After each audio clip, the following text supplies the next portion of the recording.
You don't need Netflix, you don't need cable. Hop on YouTube, welcome to the hood table, where we chop up local and global events vocally. You don't really wanna miss out on these conversations. Just joke a little, laugh a little, get that wine in your system, fill your glass a little. Expose current events, talk trash a little. You never know, these opinions might clash a little. They addicted to the content, got them binge watching. You don't like it, then you want invited. Bet your friends watching in the house or in your job parking lot before you clocking. They don't wanna miss a second of this HT content. Everybody think they got something to say, so it's an open invitation, bring it to the table. But if you come whack, just know we ain't buying in. We gon' probably turn your back and tell you sorry, try again, Yeah, welcome to the hood table. You don't need Netflix, you don't need cable. Yeah, welcome to the hood table. You don't need Netflix, you don't need cable.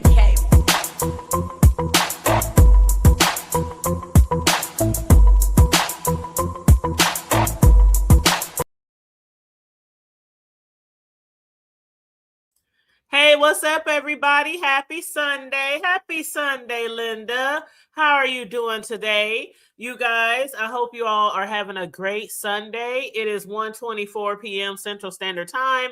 So some of y'all who might have went to church this morning might still be there unless you belong to one of those churches that I used to belong to that might not have you home till about 3:00 p.m. But I hope you guys are having a great Sunday, a great day so far, and looking forward to the new week. Tomorrow is Monday. Another week starts, work week, for those of y'all who do the Monday through Friday. But on the way in, please make sure you like and share the video. Please and thank you very much. Please like and share the video. It's very important to the algorithm for us content creators. And as you can see across the screen, we are on the road to 9K, baby. So again, please like and share the video.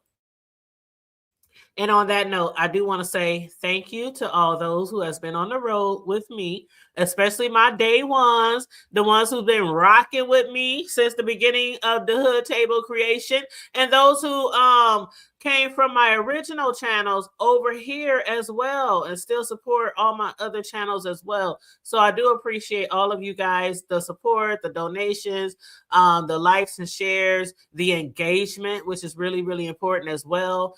All that plays into the algorithm for us content creators. So I just want to thank you for everything that you've done for my channel to get me to where I am today. Now, with that being said, I haven't really watched a lot. I saw my girl Deanna this morning. She did a live this morning. I think she finished maybe an hour ago or 30 minutes ago. I was up late last night. And I was actually watching TV. You know, I was binge watching some of my favorite shows. I was watching 911, you know, trying to catch up with that show. And then I was watching one of my favorite shows that I've been binge watching, which is Rookies. And then I realized that Rick was live. So Rick went live last night, not once, but twice. Rick went live 2 times yesterday. And the only video that I saw was the first one, but then I started getting a little sleepy and I dozed off. So I want to talk about that. And then when I got up this morning, I realized that Rick had went live again because I was going back to finish the rest of the first video and realized that he went live again. And each video, basically, he's discussing Lemon, you know, and all the fool-la-la and shenanigans surrounded by him. So we're going to discuss that. And what's up, everybody? What's up, E-Money? How you doing? Salute to you, too. Good afternoon. Linda B said, oh, wow, I will have to go back and replay. Yes, absolutely. Rick Reed did some good lives last night. And hey, how you doing, youngest? What's up? Good morning. Now, before I go into that, you guys, I just have to tell you. Now, y'all know I live in the hood, right? Born and raised and bred. Last night, well, yesterday, it was a very, very warm day. Today is like 50 degrees right now, and I think the high is supposed to be 57, and all week long it's going to be in the 50s. Yesterday was 90. It got up to 96 degrees here. And so I was, you know, outside late last night because that's something I like to do in the summertime. It ain't summer, but you know, when it's warm, that's what I like to do. I like to be somewhere outside, whether it's my crib or somewhere else, or, you know, at an event, you know, outside late at night. I don't do the summer afternoon type of bullshit. My ass be in the air. But at nighttime, I love to be out in the, the evening. So since this was going to be the last warm day for a minute, I figure I'd go outside, light me some little tiki torches. I had my what's this motherfucker called? My JBL, my big JBL speaker. I had that. I had my laptop. I had a chair. I had a drink. And I was outside chilling. Child, when I tell you, now I have these neighbors, and the neighbors on the what's that? The south. Yeah, the neighbors on the south of me. I stay like off a main road, and I'm a corner lot. But so I'm on the corner. So yeah, they're next to me on the south. And so I really don't engage with these neighbors, right? I really don't, And not that particular one. I engage with the neighbors across the street from me on the north, up the hill from me on the west, and across the street from me on the east. But there's a reason why I don't deal with the neighbor right next door to me on the south. And it just so happened when I first moved here, they have these big dogs. They still got these really big pits. The head's so big, the heads look like they two sides my heads. And y'all know I got a big head, especially according to LSA. But they're some really big dogs, right? And so when I moved here in my house, the dogs, I guess they might do this to everybody, but they was arguing. I mean, not arguing, they was barking one day, and I noticed them because I'm sitting outside chilling with my son. They be outside, on our back patio. We got a big back patio like some of y'all have seen in the past. And in the summertime, they go out there with their card table, they big ass TVs, they video games, they be smoking, doing whatever the fuck they be doing. And I might be sitting across from them on the other side watching TV or YouTube or whatever. We just chilling one day, and the motherfucking dogs was digging under the fence. And I'm like, the fuck? They need to get their damn dogs, because if them dogs get over in this yard and my son said you're gonna pop their ass, I say absolutely. But we didn't pay attention to the dogs a lot because they never was really getting anywhere. Then one day I was outside and I was doing something, watering the grass or something, and I noticed a big ass hole underneath my fence. And so the dogs had came out and they was barking like they always do, like they want to eat me up. And this motherfucking dog, I kid you not, this big ass pit with this big ass head stuck his whole motherfucking head under the fence. His whole motherfucking head. He spun that bitch around. He was looking up, looking around, looking at me. I said, oh my God, if this motherfucker wanted to, because his head is all the way through the fence, he can bust with his shoulders. These some big ass pits. He can bust right through the fence, right? If he wanted to. So I had my son go next door to the neighbors. And he told them, could you guys please fill in the hole that your dogs is digging under the yard, because so they won't get into our yard, because I have a grandson as well, right? I have a grandbaby. And at that time, my grandbaby was probably 2. He was probably 2. So he's old enough to run around the yard. We be playing with him in the backyard, tossing balls with him. He got a big old truck that he rides and shit, monster truck. And I was just basically, we was being real nice about it, right? Real nice.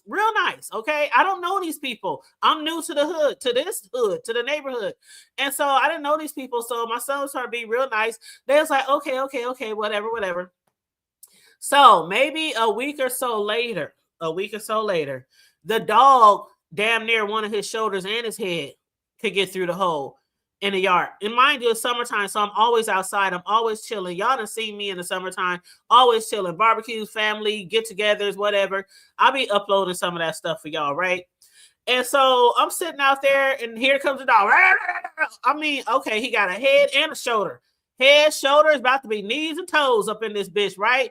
And one thing that I always say, my peeps who know me, they know, I'm in the hood, right? So even if I'm sitting outside, I might have my shit sitting next to me on a chair, under a newspaper, under a towel, under a book. It's very common. Okay, it's very common. So I'm like, if that nigga come over here, he gonna get popped. But what I figured I'd do is go back to the neighbor's house again. So this time, I send my son over there again. This is my baby Cam, right? Some of y'all have met before. Cam goes over again. Knock, knock, knock, knock, knock. Could you please come outside? My mom want to holler at you. Now, my son, even though he was grown, and he's still grown, you know what I mean? He was grown at the time that happened. Grown in college, job, everything, but still living at home with me. But he's also, I raised him to be very respectful to elderly, to grown people, you know, to authority and shit like that.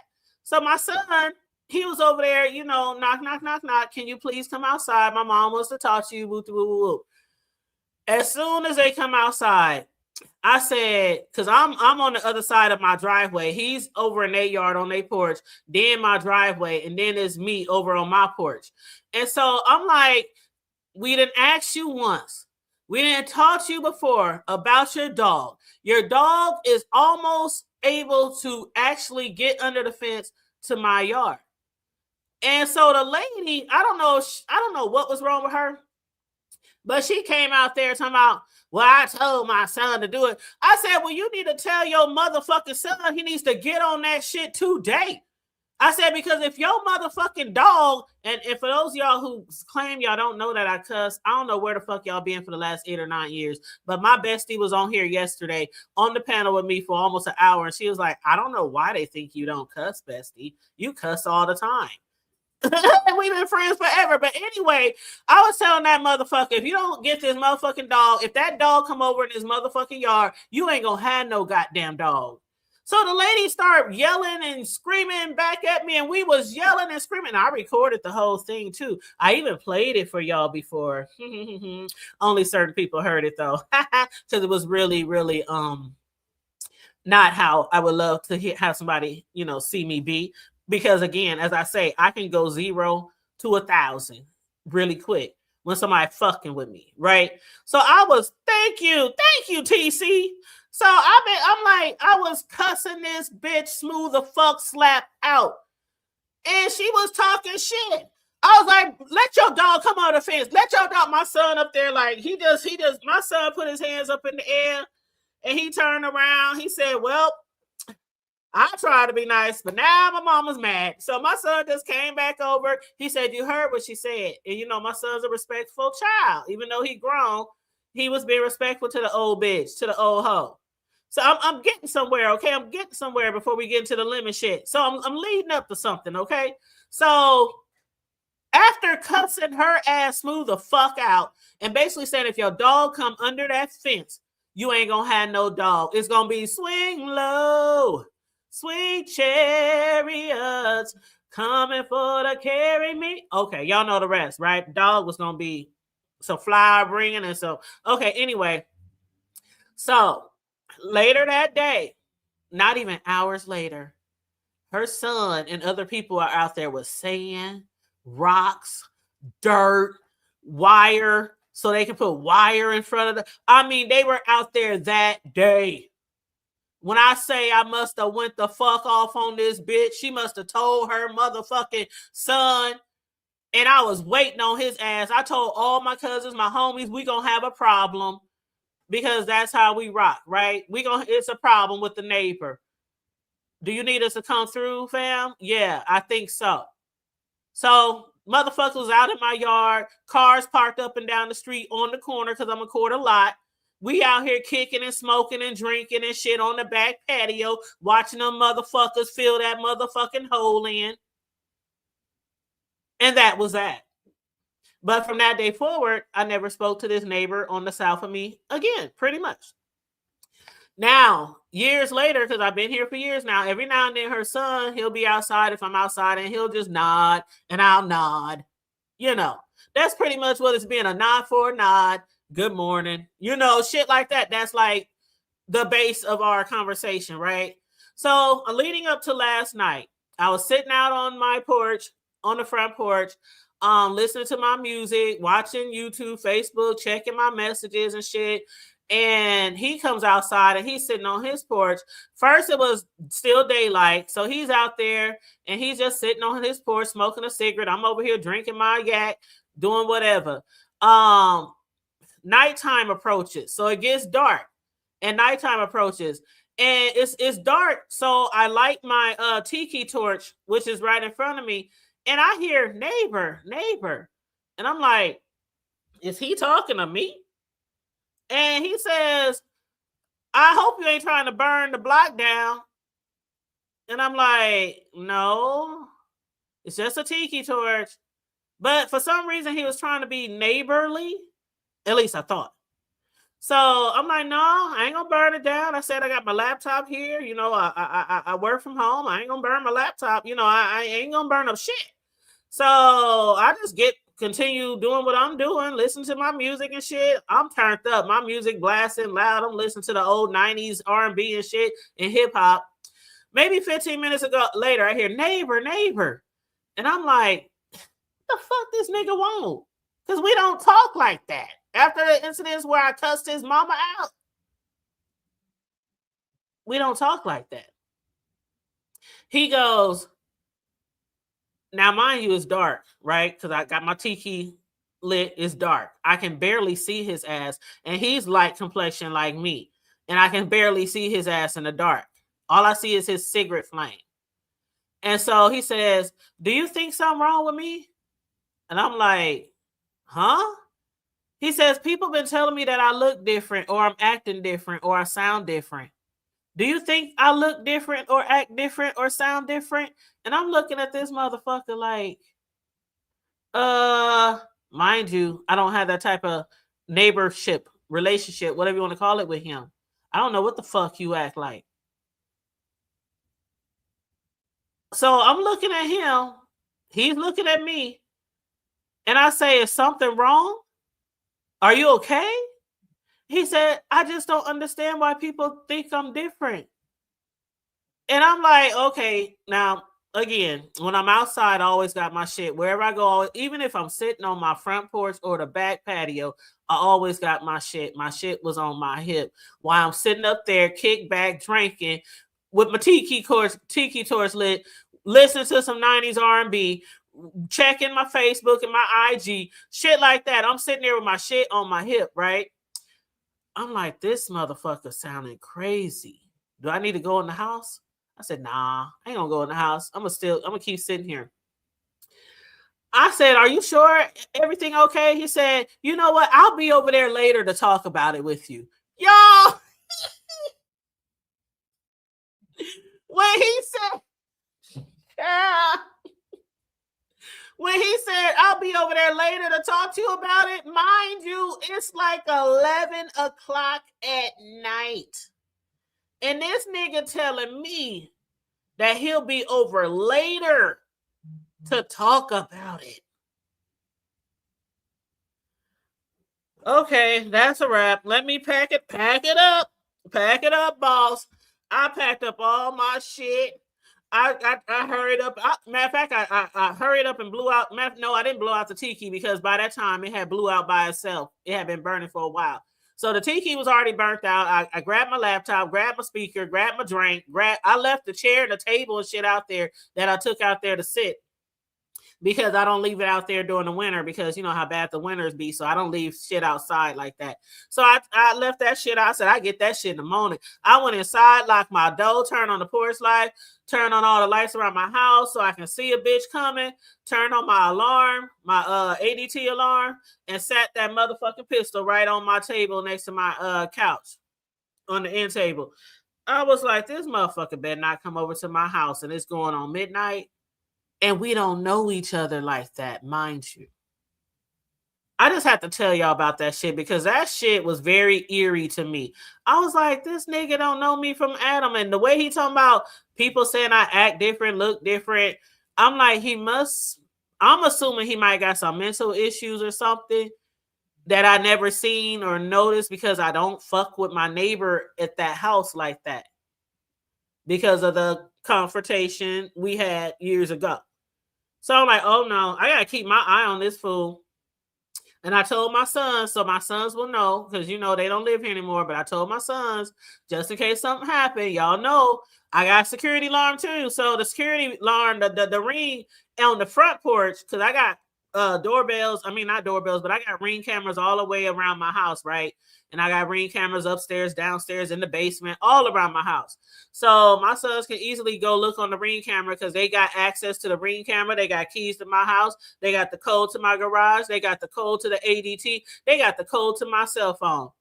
That's how locked in me and my sons are. You know what I'm saying? So they can easily check the shit and see, you know, what happened. If something happened, this motherfucker came on my mama's house and she had to pop his ass. But anyway, moving right along. Let me shout out the chat before we get on to Lemon and Rick Reed. Let me get a sip of water, y'all. But shout out to everybody. We got Please Girl. We got Mr. Boston. See my boo. We got Candy Cane, Stacy. Oh my God, y'all deep in here today. We got Happy Life. What up, Happy Life? Brown Beauty, Miss Jackie. Who else up in here? LaKendra, Brown Beauty. I got you, boo. Please Girl. Oh, I thought that was Pleasure Girl. Jada, what up, Jay? Dizzo, TSW. Did I get everybody? I hope I got everybody. I don't want to leave nobody out. If I didn't get you, holla at me. But yes, please make sure you guys like and share the video on the way in. We are on the road to 9K, so please make sure you like and share the video on the way in. And I'm going to do a little commentary on what I saw and heard over on Rick Reed's last night. Just a little bit, because I definitely want y'all to go over there and watch both of Rick Reed's videos. Hey, V. Lachey, how you doing, love? But yeah, y'all got to be careful. You said who lives in the house now? His mama still live there, I believe. Now, I ain't seen her in a month of Sundays. Let me just say that, Linda. I ain't seen her in a month of Sundays. And I usually still see her like once a week coming in and out of her house. She's an older woman. He looks like he's about 50. So his mother probably about 70 or maybe older. But she's an older woman. I used to see her at least once a week, going in and out of the house, getting in somebody's car, they take it somewhere and bring her back. I ain't seen her. I can't even remember the last time I seen her. I don't know. I don't know if she's still there, if they done put her in a home, if she's alive, I don't know. I don't know. The only time I ever talked to that woman was when I cussed her monkey ass out when her dogs was trying to get in my yard. Because I'll be damned if my grandbaby was over there. And you know, if a dog comes through, you gotta run and catch the kid. Then you gotta run and try to find safety. Then I'm gonna pop that bitch. And then I'm gonna get my grandbaby in the house. But anyway, hey Dion, how you doing, boo? You said child, hope she's child. I don't know. But I promise you, I ain't seen her. And I don't think I've seen that lady in about a year. And that's real shit. That's real shit. I be seeing some other people over there that look kind of sketchy, like some people looking like crackheads or like they on meth, and that's honest to God, all skinny and shit and looking like they homely looking and shit. I don't know who all living next door, but I know I got to keep my eye on that nigga. But anyway, so last night, again, I was up late. After I came back in the house, I was watching Rick Reed, and Rick Reed was late. He had a late live, early morning live, whatever you want to call it. But he had mentioned, he was talking about Lemon, because a lot of shit been going on with Lemon. A lot of people been knocking Lemon upside his head, putting him in trick bags, sunning him, you know, shit like that. VS done made him her bitch. You know, shit like that. So he came live basically, you know, talking about Lemon and, you know, his behavior and all the people playing in his face. And one thing that Rick had mentioned was his pet peeve with Lemon is Lemon stealing his laugh. Now we know that he stole Lemon's laugh. That happened what? Like a year ago when he started laughing like Rick? And people was like, why the fuck you laughing like Rick Reed? This is really weird. And he was already saying absolutely like Fi used to say, which they say Fi got that from Rita. But you know, he was, and so Rick was, you know, talking about how he be hijacking other people's shit, you know, which is really weird. But he said his biggest pet peeve with Lemon is him stealing his laugh. And he don't even laugh. He tries to laugh like Rick, but it's more of a that's how Lemon be doing it. Like he swallowing his goddamn tongue or some shit, right? But anyway, he said that now he's out here slow talking like Clyde Diva. Now y'all know Clyde do be talking real fucking slow and shit.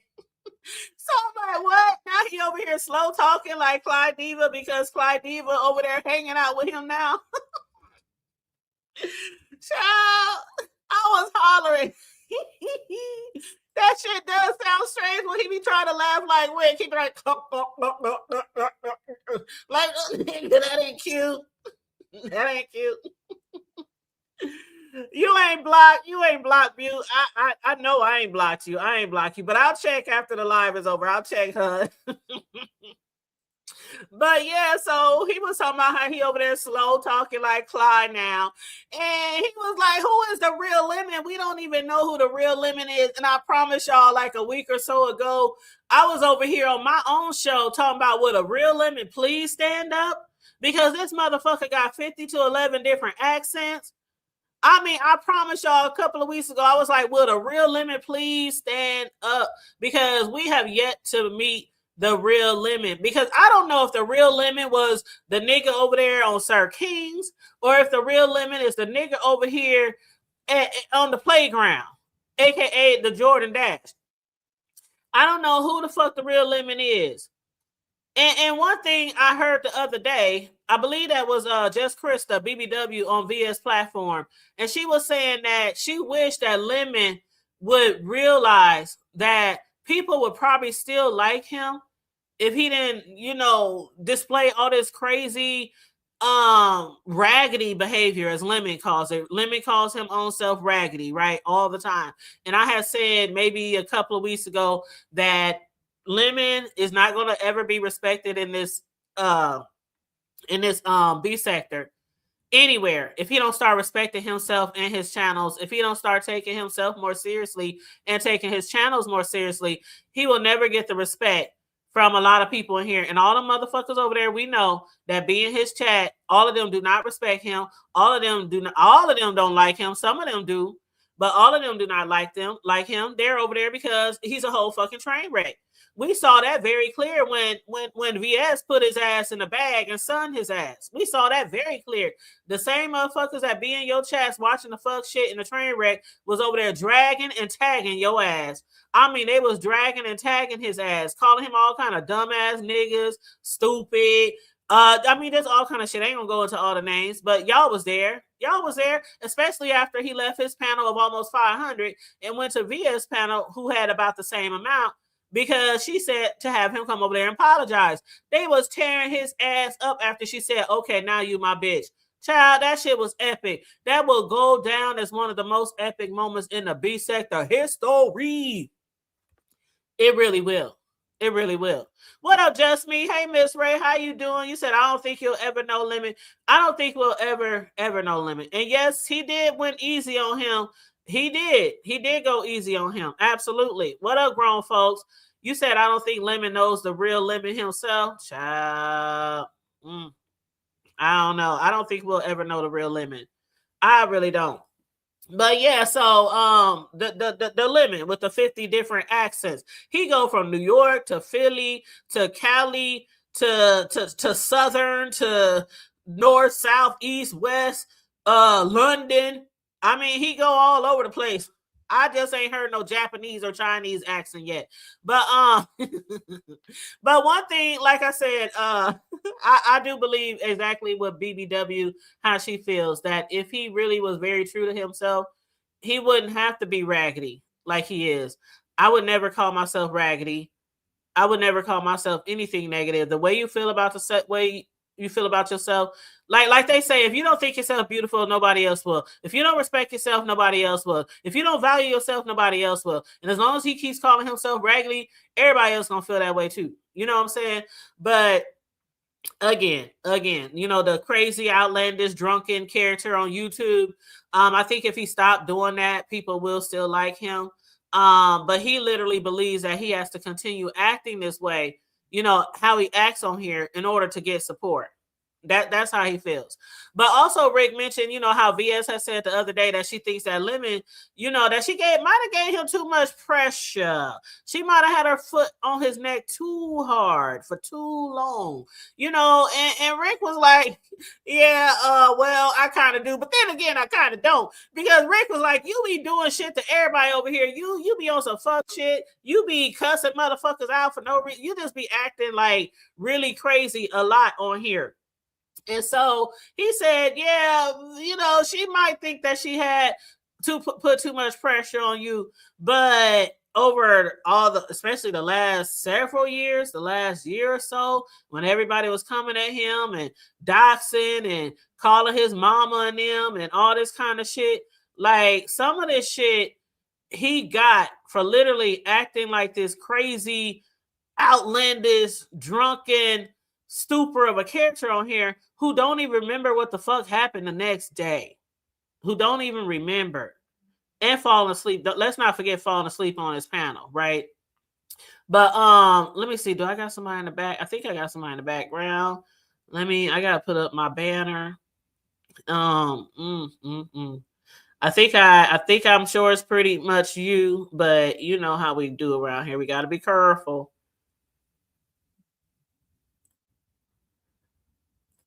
Hey. Hey, Mama. How are you? Good morning or good afternoon, I should say. I'm good, and you? All right. I'm loving the show. I'm loving the show. Yeah. I just wanted to ask you, do you think that boy touched? You think he, because I be thinking like maybe I'm going too hard on him. You know what I mean? Well, honestly, that has crossed my mind. Yeah. Because of the fact that a lot of people be talking about how he still lives at home. Because I don't know. To me, I understand. I always say I understand why certain people still live at home. Especially based on what's going on in their home. Like I always say, I would never put my sons out until they're ready. My sons, thankfully, are on their own. They both got college behind them, jobs. They out there doing their thug thizzle. Right. But but if you're making 4 or 5 G's, 10, 20 in the Cash App, things like that, I never understood why he won't move, especially if his mother is allegedly on low income housing and shit like that. Like, why won't you take her out the hood and put her somewhere else if you're gonna continue to live with her, or move yourself? I never understood that part, but people suspect that he might have something mentally wrong with him, and his mother helps take care of him. I don't know. Yeah, because I try to rationalize some of this stuff, try to put it into perspective, because there's an answer. And when you sit back and you think about it, I mean, he has a childlike mentality. And add some alcohol with that. Now you got, you got a walking, talking wreck. And I'm going to be honest with you. I'm going to be fair to London. Sometimes he could be he can be cool, respectful, nice. But then he got a switch that just kicks in, and it's like, you can't be that stupid. I know you didn't just say that. You know what I mean? So I don't know. Yeah, I don't know. I don't know. TC, that was TC, that banner that I put up. That's Tiny. T.I.'s wife. That's Tiny. She said, "Who is that? Who the fuck is that?" That's Tiny. Yeah, that is Tiny. Yeah, 50 got her with that picture. Yeah, that is not a good one. Yeah, like the highlight of beef. Not the George Jefferson. Yes. Jesus Christ. Yes. What up, Yeah. Riggs? How you doing, huh? Matter of fact, y'all make sure y'all join us over on Big Riggs channel. Please drop your link, Riggs, to your channel. That is my favorite co-host. We do a show every Sunday evening, Get out. 8 p.m. Central, 7 p.m. Pacific, called From the Block to the Hood Table. We'll be live tonight over there with a really good conversation. Y'all don't want to miss it. Okay. Damn, I didn't know that. See, I just learned something. You Shout just out learned to. that?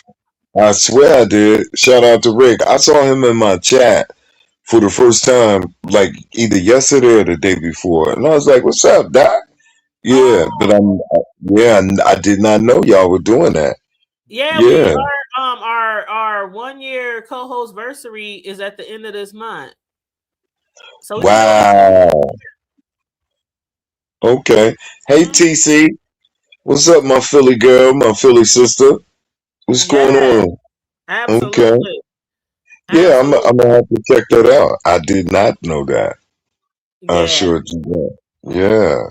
Yeah, Oh but wow. Wow. as far as Lemon, if he has some I don't know. I don't know. I don't like to put shit on Right. people Right. Right. that I'm not 100% sure about, so Hmm. but it has crossed my mind before. Yeah, I'm just keeping it real. I mean, it's a thought, just a conversation piece. Because when you do that, when you sit back and you analyze it, like, why do you do that, man? I don't get it. I don't get it. And it's got whatever it is. It's got to be a strain on his mother. I really feel sorry for her. I really, really do. I could Yeah, not imagine I living could in. deal with Yeah. it. I could see the thing about it with me, my sons, um even though they were grown, even when they were grown, my oldest son moved out at 24, and it just coincidentally happened. My youngest son moved out at the same age when he got 24. But there were certain things Right. they could do in my house. They could smoke. They couldn't do their little Mary J. They could do it Right. outside. They could do it outside on the patio in the yard, things like Right. that. But they couldn't do it in the house. The only time that Mary J is allowed in my house, even with my sons, is on a holiday or one of their Hmm. birthdays. That's the only time I allow people to smoke, and you Hmm. got to smoke in the basement. So Right. other than that, that's one rule that I have, and the only reason why I even allow that on holidays or their birthdays, and that's with family, friends, whoever. If it's a holiday, and especially if it's cold winter Right. here, like it be in the Right. Midwest, they're welcome in the basement, to smoke, and that's only because I smoked for 15 years before I quit. Before I was able to control it and quit. So I know what it's like, Hmm. especially if I invite people over here and it's 10 below zero for a holiday and they all smoke. Like almost everybody I know smokes. So I allow that, like on the holidays, go to the basement, But Right. Right. there's certain things that my sons would do, never do around me when they were living with me, even to this day. Even to this day, 29, 25, to this day, there's certain things they wouldn't do. The shit that he be over there doing at his mama house, I'll be like, Yeah. gay.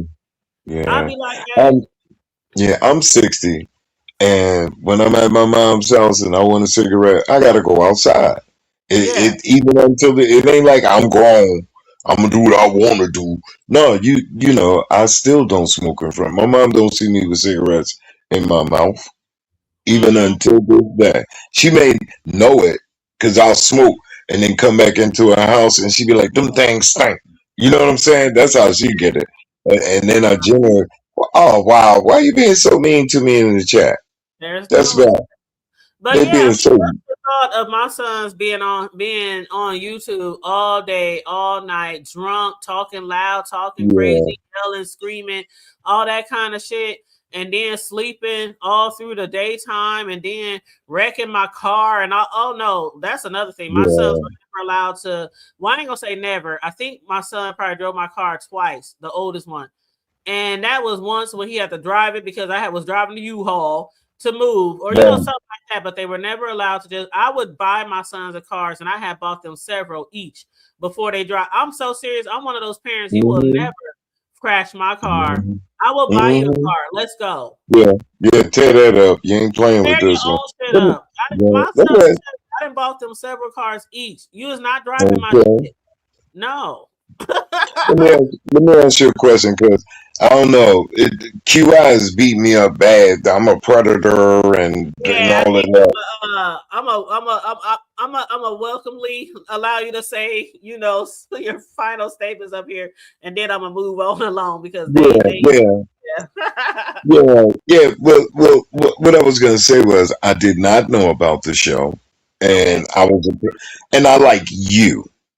I like you, and I never had a bad word for Big Rig. Not really familiar with him, but just because you were talking about a co-hosting situation, I'm like, oh, okay, well, this is something to do. And as soon as somebody wants to support, enthusiastic, here we go. You're a predator. You're this. You're that. And that ain't cool, because we should be able to support one another, and without the disrespect, and without, I'm supporting them. I'm not bothering you. Not bothering you at all. But I did want to just ask you that one question, and I appreciate your time, and I thoroughly enjoy your show. What's up, LaKendra? Shout out to the Queens. I appreciate you. So I'm gonna drop back. I'll go to the cloud. I don't want to start no Oh, no trouble. problem. No problem. All right. I'm thank you for gracing the platter today. And here's our banner. If you haven't seen it, Mm-hmm. yeah, that's Oh, our okay. banner Yeah. for our show. Right on. Right Hmm. on. Yeah. Yeah, I'll come. I'll come and take a peek. Yeah. I'll subscribe and thank you. check it out. I just dropped the Thank link you. to Riggs show. I just dropped the link in the chat. But yeah, we Okay. flip flop every week. His channel, my channel, every Sunday we flip flop. Right on. Right on. Well, I appreciate you, and I'll look forward to checking that out. Yeah, I was not aware of it, but Yeah. we'll definitely, yeah, yeah. And shout out to, like I said, Big Rick stopped in the other day. I appreciate you stopping by uh, and checking in on me and LaKendra. TC, what's up? What's going on? I see you. All right, star. All right, thanks again. You have a All great day. right. You All right, too. All all right, right. honey. And thank you, Stacy. Yes, I created that banner for Riggs and I. You know, we getting some new music from Charlie, and I figure let's create some new banners as well. You know, to go with our new music and work. And Charlie is working on another video for us to go with our new music and our banner. But yeah, she's incorporating more of our interests into the new video. So like Riggs and his cars and things like that, and me and my cake decorating and things like that. So that's why I created a new banner as well. But I'm glad you guys like it. Like we still got the old banner. We still gonna use the older one too. But we got options. We got options. So let me just say that. But yes, and shout out to everybody who joined us since I last spoke to each and every one of you. Jackie, Riggs, my favorite co-host, Yvonne, how you guys doing? Angela, make sure you like and share the video. What up, boo? How you doing? You said wait, since I don't probably said got child. You know what? You know what? Krish. Krish. Hey, Very Carrie, did I speak to you already, Very Carrie? Shout out to my moderators. Moderators, y'all always know that y'all can drop y'all links anytime in the chat, especially if you got a show coming up. So, yes, thank you so much.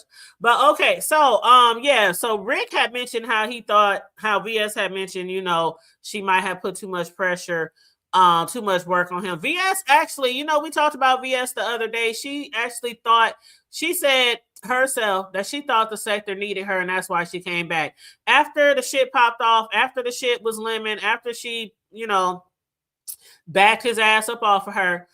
She's like, I'm out again. I'm about to take another 6 months hiatus and focus on my health and health and wealth, all that kind of shit, right? But Rick was like, yeah, she might feel like that, but some people might not, because you be calling people bitches and hoes and all kind of shit around here and cussing people out and going off on people and dropping people and disrespecting people and all that kind of shit. So he was like, I don't think VS did too much, but VS did. She ran up a She ran up a 7, 8, 9, 10, 11 series on that ass, calling everyone from CPS to animal control to the public pretender's office, the apartment complex, the management company. Child, she did do a number on his ass, but does that make a difference? See, that's the thing about it is anytime he gets into it with somebody and they do some shit like that to him, get him in the back, he'll come out and he'll act like, he's about to be a better person, change the direction of his platform. That lasts for about 24 to 48 hours. Then he'd be back at it again. So, when Rick was talking about this shit last night, he's like, he ain't gonna change. He's always gonna be this way, and people gonna always be, fucking with him like that. Like, it should get to a certain point. Like, people kept asking, do you not care about your mother? Do you not care about people harassing her? Do you not care if she loses her apartment because she's on low income and you over there making $3,000-$4,000 or more a month and you're not on the lease? Like, do you not care? And me personally, if I was in that particular situation, I definitely would care. And it's not about you being a pussy or being weak or whatever like that. I mean, sometimes you just got to hold up the white flag and be like, I'm calling a truce for the sake of my loved ones, for the sake of my family. You know what I'm saying? I done all kind of shit over the years for the sake of my family, for the sake of my kids. And I will never allow anybody to bring any harm to them. Never. Even at their old-headed ages now. Never. That's not what I'm bred from. No. I would have just been like, hey, okay, all right. I did my shit to you. You fucked me up. In my lemon voice, you fucked me up. I'm gonna leave this shit alone. But some people, they too stubborn. They too stubborn. And it doesn't help when you combine that with the alcohol. It definitely doesn't help when you combine that with the alcohol and you don't hear drunk all day and every day. And it definitely don't help when you allow your chat to tell you what the fuck to do. Like, man, when she was fucking his ass up, okay, let me tell y'all something. Let me keep it real hood, bro. I'll keep it funky, right? So when VS was fucking his ass up, the entire sector was warning him to leave her the fuck alone.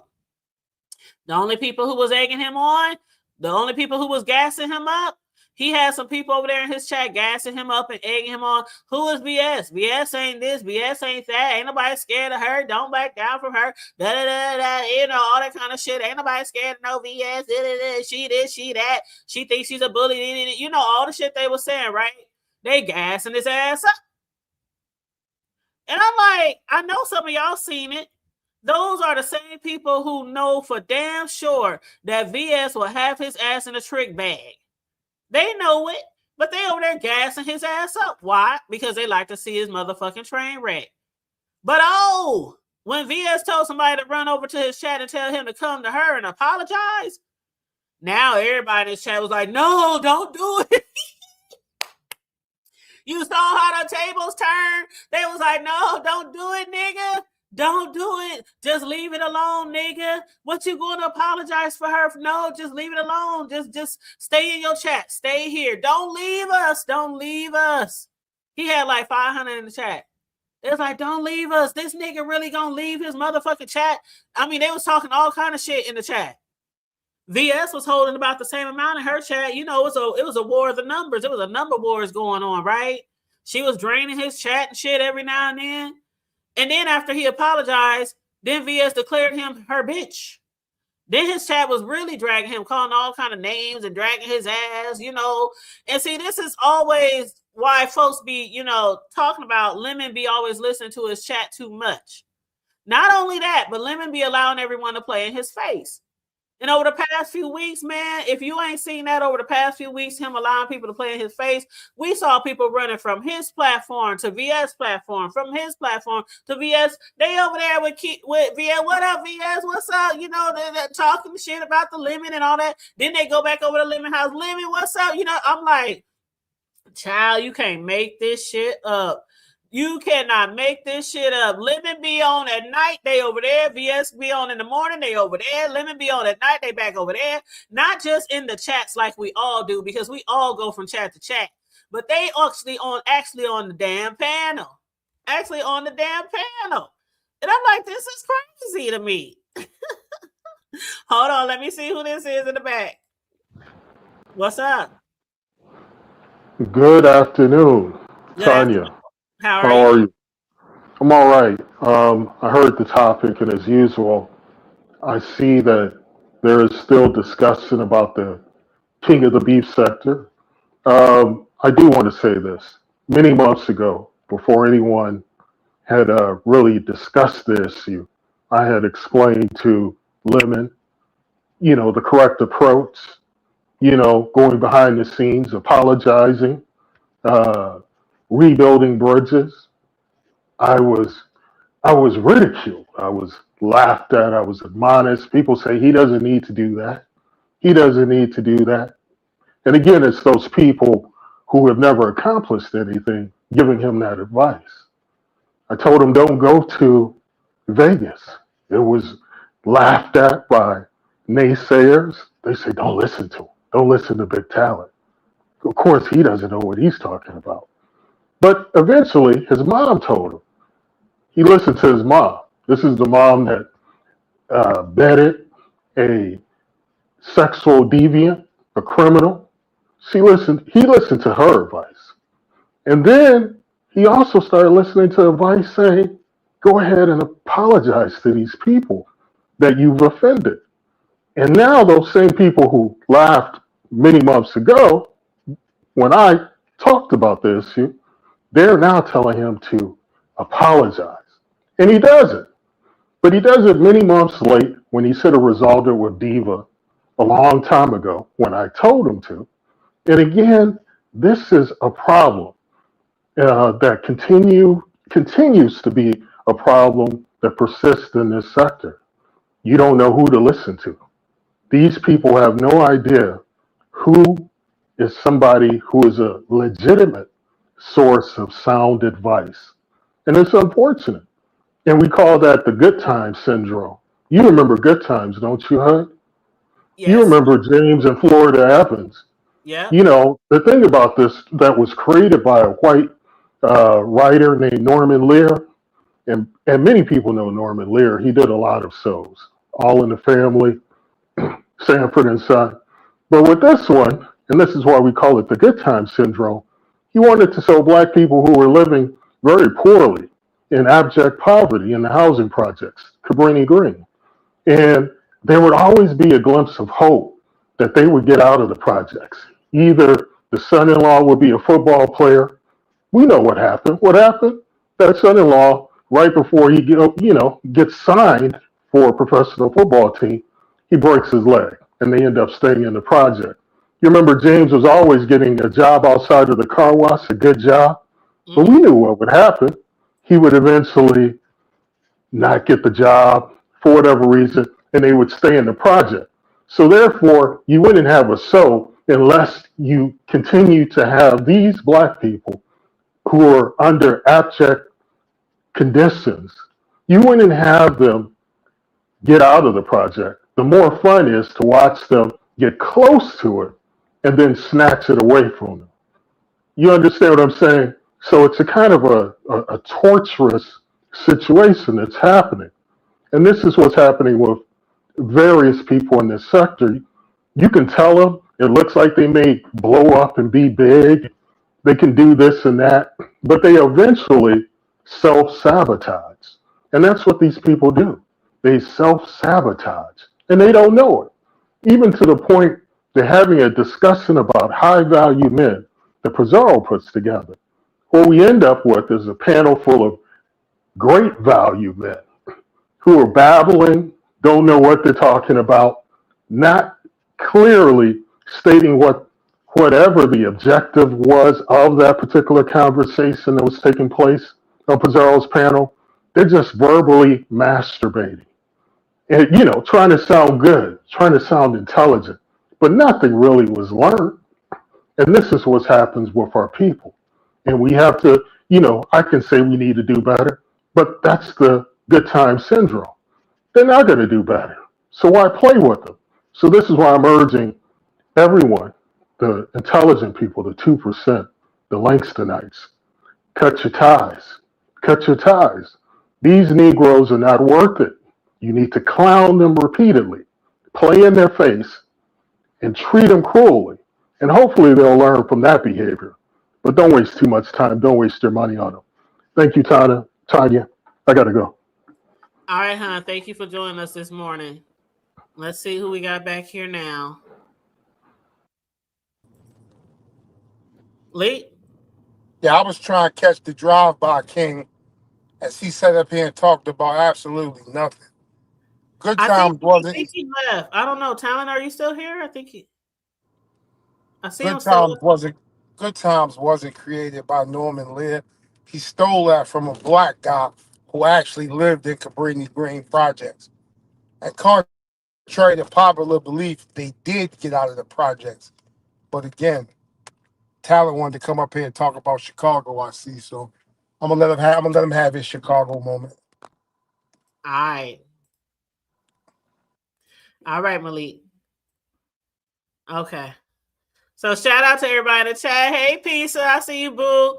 What's up? Who else didn't I speak to yet?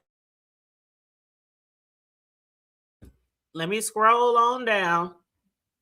The Ghetto View. What up, the Ghetto View? Hey, Ashton. Hey, love. How you doing? Grace Blood. Y'all come on here. Prometheus. Hey, Molly. What up, Molly? How you doing?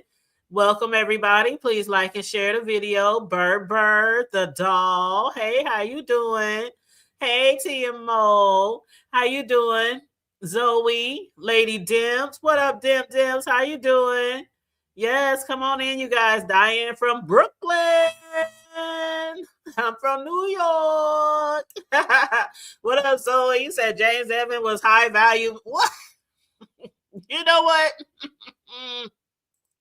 You said Norman Lear made every black drama look bad. Child, good times anytime you need a favor. What up, Demare? How you doing? Welcome. If I missed anybody, holla at me if I missed you. I try to speak to everybody. But yeah, so child. All right, so as I was saying, and I'm almost done here. Then I'll invite anybody up who wants to come up. But so yeah, like I was saying, people, you know, the shit that we see, I don't know why he can't see it for what it is, unless it's in fact exactly what he says. Because when he was talking to Rick Reed, when he was talking about, you know, people be playing in your face, running panel to panel, you know, shit like that, gassing him up, you know, things like that. Rick has seen Lemon in the chat. And Lemon, this is the first video, y'all, because again, he went live twice. So in the first video, Rick has seen Lemon in the chat, and Lemon kept saying, drop the link, you know, begging for him to drop the link. And so when he hit the link, Rick told him, you know, I was going to come over to your panel earlier, but you probably wouldn't have let me get my shit off and keep it real with you. Now, Lemon said he would have, but I think Rick knew better, and that's why Rick hit his own live and got on his own panel to talk about how, you know, thirsty he believed Lemon be acting and shit like that, and how he'll do anything for content. Now, what Lemon said, y'all, child, again, make sure y'all check out Rick Reed's both of his videos. I'm just giving y'all a little taste. He did 2 whole videos. I'm just giving y'all a little taste. But when Lemon said that everything that he does is organic, let me say it again. When Lemon said that everything he does is organic, can somebody please look up the definition of organic? Then he started talking about, you know, he didn't know that Ken had spearheaded the shit with Mia, which led to VS sunning his ass. The nigga said everything he do is organic. All the storylines, all the plays, all the narratives. Child. Rick was like, organic? He said, like, if somebody like ZX or anybody else would have called his mother, because we know other people have, there would never be a chance of them being on his link again. And I say it all the time, y'all. The shit that I see on here, yes, entertainment. Yeah, we can get a laugh and a gag. Yeah, we get a kiki, shit like that. Yeah, we support some of the most fucked up shit on here. But if it was to actually come to my door, they would never be on my link again. There would never be a cordial moment. I would not be on your panel. You would not be on my panel. You would be blocked out of my chat, blocked out of my life, blocked out of my mind. But he claims, this is just entertainment. He do it for the entertainment. He do it for the culture. So if somebody drags and tags his ass, if somebody shows up to his house by Uber or however that nigga audio got there, if somebody tries to get you how to get you in a bag with your apartment building, CPS, the animal control, any of that shit, then you still gonna be over there on their panel, in their chat. You'll have them on your panel, in their chat, and not just the VSs, the ZXs, all the people who done shit to him. And y'all know I love my girl VS. So when I say it don't matter who would have done that type of shit, if it was me, that I was in here beefing with somebody, no matter who it is, it's to the dirt. It's to the dirt. So, but he said, the shit that he does, he was like, Rick, you're Rick, I'm me. You're you, I'm me. You won't understand. So his reasoning for him allowing people to play in his face is simply because he's doing it for entertainment. He's like, I don't give a fuck about that shit. That's the problem right there. That's the problem right there. And that's why a lot of people don't respect him and they don't respect his channel. And they will continue trying to take his channel. They will continue fucking with him. I mean, shit, somebody said they gonna call his mama's job on Monday. And Rick said, even I got your phone number. He said, if I wanted to be on your neck like all these other motherfuckers, he said, I could have been on your neck too. He said, I know where your mama worked. I could have been calling your mama's job like some of these other motherfuckers is doing. And Rick probably would have been allowed to be on his panel in 3 to 4 business days. It's just crazy. It is really crazy. And when Rick said ZX called your mother, Lemon said, but she didn't answer. Child. I was like, this nigga is really crazy. He said, he called your mother, and Lemon said, but she didn't answer. I'm like, does that make it better that your mama didn't answer the damn phone, that she sent him the voicemail? Does that really make a difference? Y'all, I'm like, you can't make this shit up. Hey, what up, Mayor? What up, though? How you doing? First time caller, long time listener. How you doing today? I'm doing wonderful. Thanks for hitting the panel. What you got to add, sir? I just want to say thank you for having me up. Appreciate you. I want to see you absolutely right on as far as if you call my job, call my mom's, call where I'm living, calling on me, anything. It's to, like you said, it's to the dirt. It's to the grave as far as I'm concerned. And you gonna come up here and smile on my face after I knowing what you did? See, sometimes I try to give Lemon a break, or Jordan, whatever he calls himself. But at the end of the day, you gotta realize one thing. He kind of reminds me of Smokey off of Fridays. You run up and down these streets playing all day long. When are you gonna finally grow up and be a man? But you know what we gotta do sometimes? He's a grown man. He's damn near 40 years old. You got to stop giving this man advice. You gotta let him crash and burn. Because you know what we always gonna do? We always gonna sit here and look for a great train wreck. And once this train wreck happens, then what we gonna do? We're gonna go on to the next train wreck. So I don't try to tell, I don't, all that giving him advice or anything like that. Nah, bro. Nope. Not gonna give you no advice.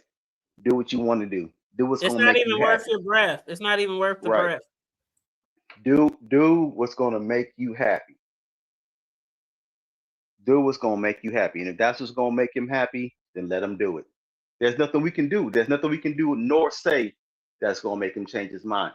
it's gonna be up to him to find out what he wants to do as far as his life goes or anything like that. But he's got to realize one thing: his time, his time is ticking. You know what I'm saying? He had his 15 minutes of fame. Now it's time to either move on to something else, or if you want to keep it going, keep it going. But he likes this. He likes so it. like he likes it. So if you like something that you're doing, what they say, it's not a job if you like something that you're doing, correct? So let him keep on doing that. Like I said, I just don't understand how can he sit up here and do this when they calling his moms, they calling when you lay your head at, they jeopardizing when you stay at, they jeopardizing your mom's job, they basically harassing your moms and everything like that. No matter what you say, it's about, well, I'm trying to help out his mom like that. No, you're not helping out his mom. You hurt his mom because you getting her into some bullshit that she didn't even sign up for.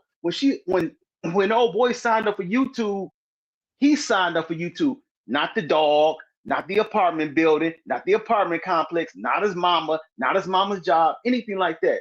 So it's like, it's like when they called my job. They called my job. They tried to get me fired, things like that.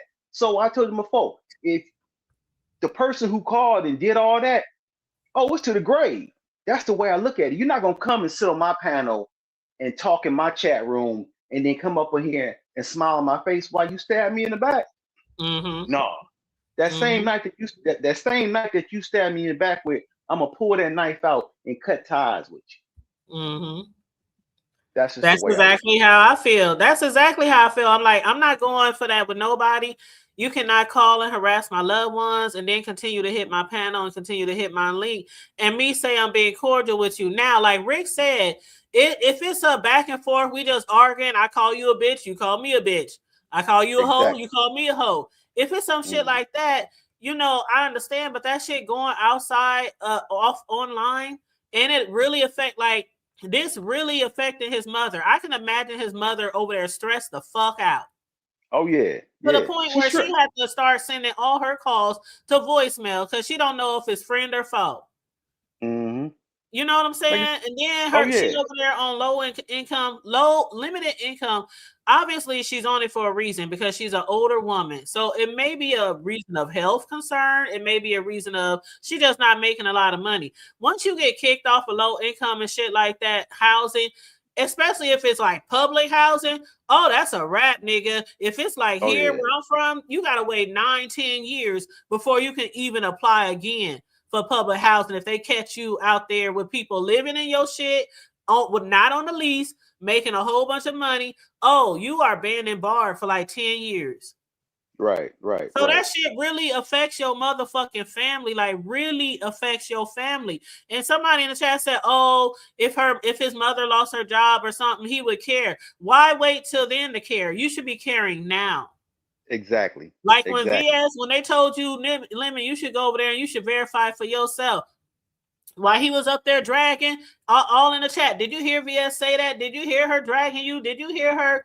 All she said was, I think he's gay. That's all she said. Right. That's all she said. And for that, we saw where it went, child. Right. So just because somebody says something about you as far as your sexuality goes, why don't you just, you know what your sexuality is. So, we say, like what they say, sticks and stones may break my bones, but names can never hurt me. You know what I'm saying? So why would you get up here and worry about if someone, everybody's sexuality has been questioned at times. You know what I'm saying? But if you know your true self, then you ain't got to worry about what people think about you. Because you got to look at it like this. 99.9% of these folks you are never ever gonna meet. You know what I'm saying? Yep. So why would you even care what they say about you?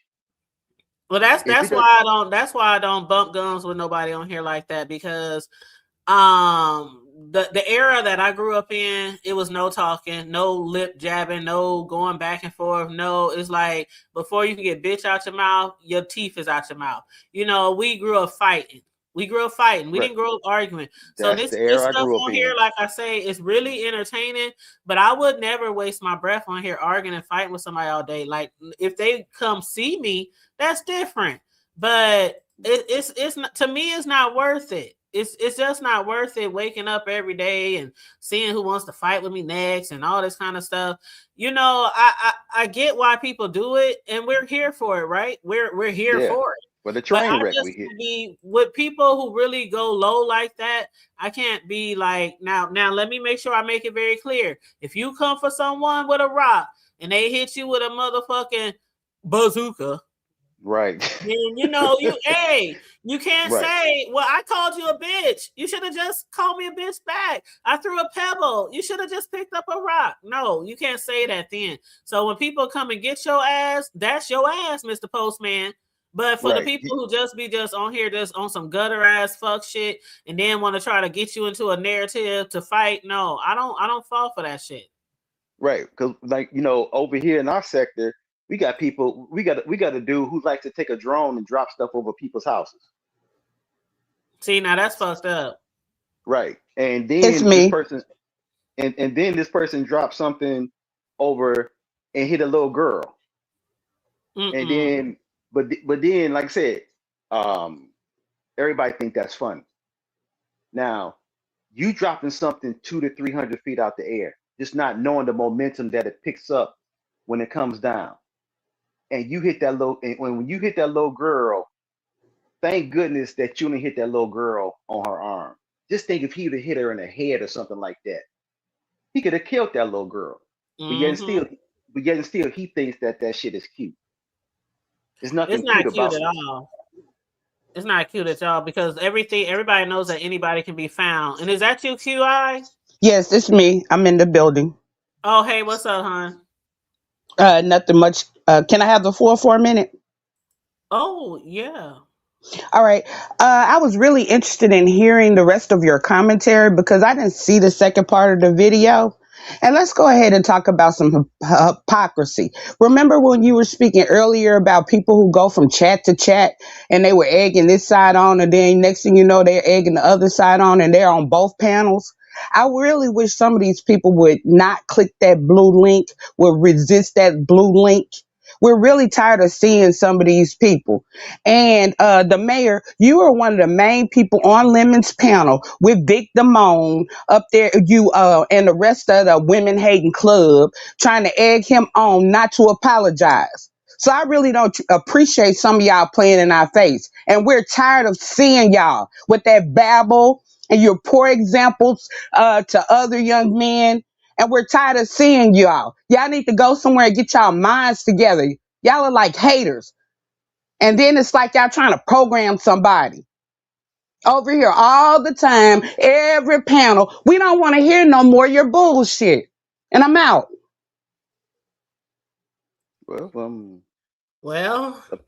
Well, I mean, everybody's entitled to their opinions, and opinions are like assholes. Everybody has one. They need to be wiped up every now and then. But the thing about it is this. QI, I don't have no problem with you. I mean, you can say what you want to say, but I don't be up there on Lemon's panel like that trying to tell him what to do or give him any examples or any advice. I told him live his life. Whatever he wants to do, he's going to do it. So telling him to live his life is giving him advice? No. Telling him to live his life and do what he wants to do is happy. That's on him. So QI, I've seen you before on many panels talking your bullshit. So you can say whatever the fuck what you want to about me, sweetheart. If that's what's gonna make you feel good and make you feel better about yourself, then go right ahead. The blue link is there for anybody to come up. If she didn't want me to come up, she would have never let me up. Right, Hood Table? Absolutely. Just like if Lemon didn't want me to come up, Lemon wouldn't have brought me up. So miss me with that bullshit, QI. I mean, you so full of shit, it's beyond compare. But you know what? I'm not going to go there. Hood Tables, you know, before I even start going off, cursing folks out, I'm going to go ahead. I'm going to say thank you for letting me up here. I appreciate the back and forth. I appreciate you allowing me. Let me up. I want a piece of this bitch nigga. Well, let me in. Oh Lord. 10 to get Who is in. this? What's up, nigga? I'm getting so sick Who and is tired of this? you Who is wanting this? to be. Who is this? Hold on, let me get Who is this this? out. You Who is gonna this? fuck around and Who is find out this? real quick, motherfucker. I'm Who getting is so this? sick and Who tired of is you this? niggas coming out here Who is disrespecting this? these women. It don't matter who I am. Who Do am I you smell what the disrespecting? Rock is cooking, Who? motherfucker? Do Oh you boy. smell what Okay, the Rock Vic. is Okay, cooking? Vic. Okay, Vic. You like to use your little wrestling connotations? Be real. Be original about your shit. You the fuck. Keep that banner up. This a fuck nigga. You Okay, likes to okay. I go can be a fuck. around I and can be a fuck sniff. nigga. You like to sniff up Okay. under niggas' nuts. Okay? You like to be up under a drunk nigga Oh, that I know who disrespect this is. his mama, I know who his this is. I daddy, know who this. and I know who everybody the this fuck is. I know who else. this is. I know who Who this is. am I? Is The this? queen, motherfucker. Oh, you talk. Is this King Tulsa? Is this King Tulsa? The Yes, so-called princess, wannabe? it's me. Okay, bitch. Let me get you straight What's right up, quick. princess? You a hard chest bastard. You. Come on, princess. Anytime you feel the need that you want to let your nuts hang and become a man, I don't because need you see to your hold ass them. nuts. Moving on. No. I don't Let want your you to white man hold these them. Let nuts. your white Let them man. hang, Let your white bitch. man hug. Don't hold Let my them nuts. hang. Let I'm them not hang. lemon, Because bitch. at the end of I'm the day, not because at the end of the lemon. day, I don't need at no the end of the day, motherfucking. you I don't trick need no asshole. chaperone. You always gonna Don't be a hold my motherfucking nuts. man. Hold your own, bitch. If you at the end of the day, you still gonna be a motherfucking man, okay? At the end of the day, no matter what you do, you can have your Okay. dick sliced up and all that. You Uh-huh. always going to be a motherfucking And what else? man. And what And else? anytime you want to have this motherfucking smoke come your way, bitch, you can fuck around and find out. Well, bitch. listen, since Like I we said, man to man, let me tell you okay, something man that to I man. do. Tell me Hold something. on. Tell me I something. didn't give you Tell your me time. Let something. me say my shit.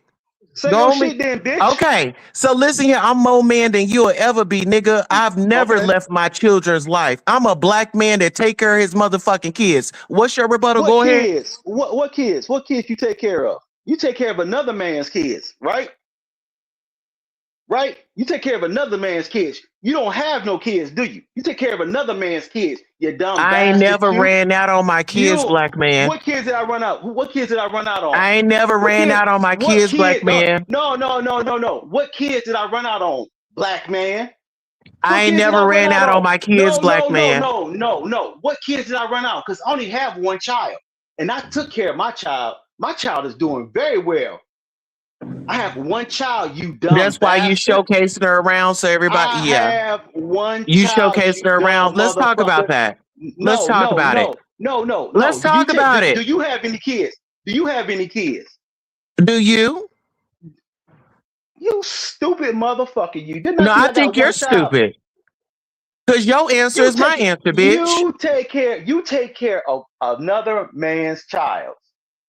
You take care of another man's kids, don't you? How many black men do that? Do you take care of another man's kids? How many black men do that? No. Do you take care of I another want to man's know. kids? Do you Since have you any want to kids? go there, black man. Do you have any kids? Black man. Do you have any kids, bitch? All right. Let's go there. We getting really No. off This topic. ain't right. We get off topic. We getting So off topic. Go sit your gang goofy ass You down set somewhere. your weak ass Sit your down. gang goofy You ass set down your somewhere. weak ass Thank you for down. having me up, pool table. And stop playing with dicks. All right. Thank you, Mayor. That's Thank you. Peace out. You know what? I don't know why y'all don't hold these motherfuckers accountable. These niggas don't give a fuck about women. They don't give a fuck about you. They will team up with these motherfucking niggas that go at y'all. Oh, we ain't gonna go there. We gonna protect the men. It's a lot of male identified ass bitches up in here. Y'all need to go get some motherfucking therapy. It is seriously something wrong with y'all. For y'all to sit up and respect these individuals that disrespect you. It's that slave mentality. Y'all hoes need to wake up. Go get baptized. Go do something. But y'all need to stop fucking acting stupid. It is 2026. Why y'all acting like y'all don't know right from wrong? What's wrong with y'all? Stop smoking that shit. For real, they need to stop smoking that shit. Let these motherfucking niggas have it. Don't let these niggas be disrespecting y'all. I just went off on Jay Wilson going off on a woman. Talking about she pissing in her panties.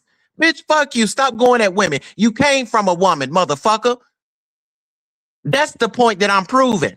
Why are you so irritated and mad at women? Go figure out those fucking traumatic issues that your mama put you through, nigga. Every woman ain't the same. That's it. That's all. Thank you, boo. All right, hon. Okay. Most of the sector is male identified.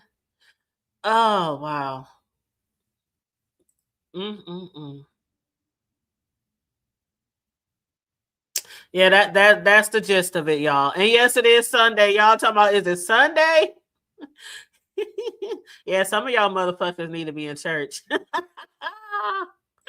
Hey, Gemini, Berber, Brown Beauty, The Ghetto View, Ashton. Did I miss anybody? Hey, Sincere, Dion. How y'all doing? Please make sure y'all like and share the video on the way in, please, and thank you very much. Child, hold on. Let me put my oh, sorry. Hey. Hi, how in the hell are you? I'm good. How the heck are you? I'm doing swell. It just baffles me that the man that just left from here, didn't he attack me, a woman, on your platform the last time I was over here? But he's talking about protecting women and how black men always attacking women and protect the women. But that man never misses out on the opportunity to attack me, a woman.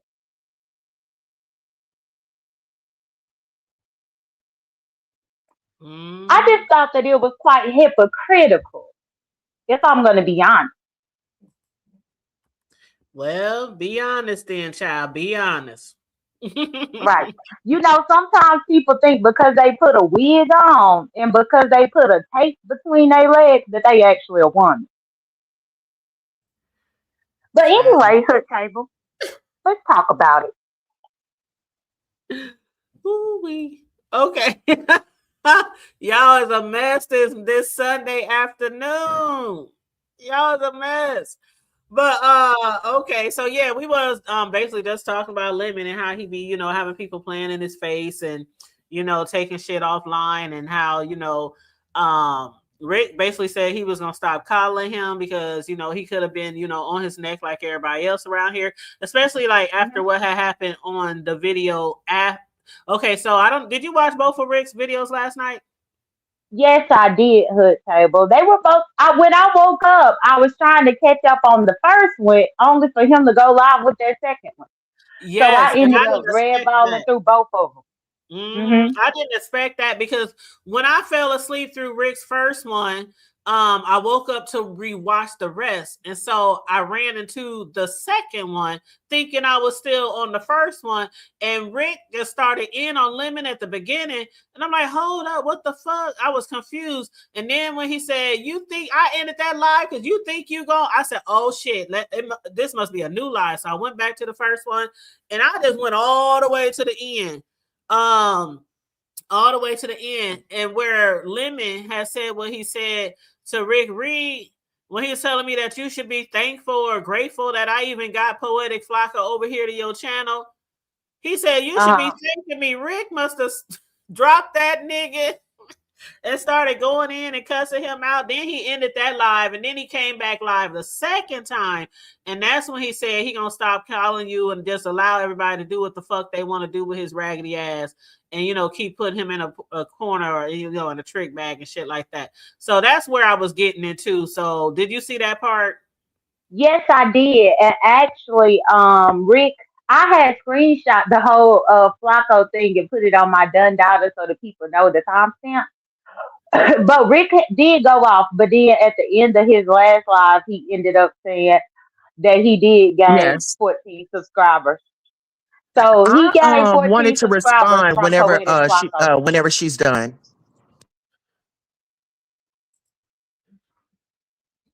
Oh. They done? She wants to respond to you. Sure. No, I don't even have to talk to her. I'm just going to respond. Oh, you want to respond to? Oh, okay. Yeah, I don't even want to. I ain't got nothing to say to that person. First of all, I never came after this person. This person has been after me. First of all, it was on Lemons when she fucked up my performance. Then she went through my case, talking about my case that I have open right now. I never went through this woman's case. The only thing that I know that she's got charged for cyber stalking, and she's pay people to be on panels and stuff. We are not the same. I don't do that. I don't buy attention. I don't pay for people to like me. We are not the fucking same. And I don't have to get a machine to get my rocks off. That's motherfucking it. That's all. Bitch, go plug up your machine and get your fix. Good night.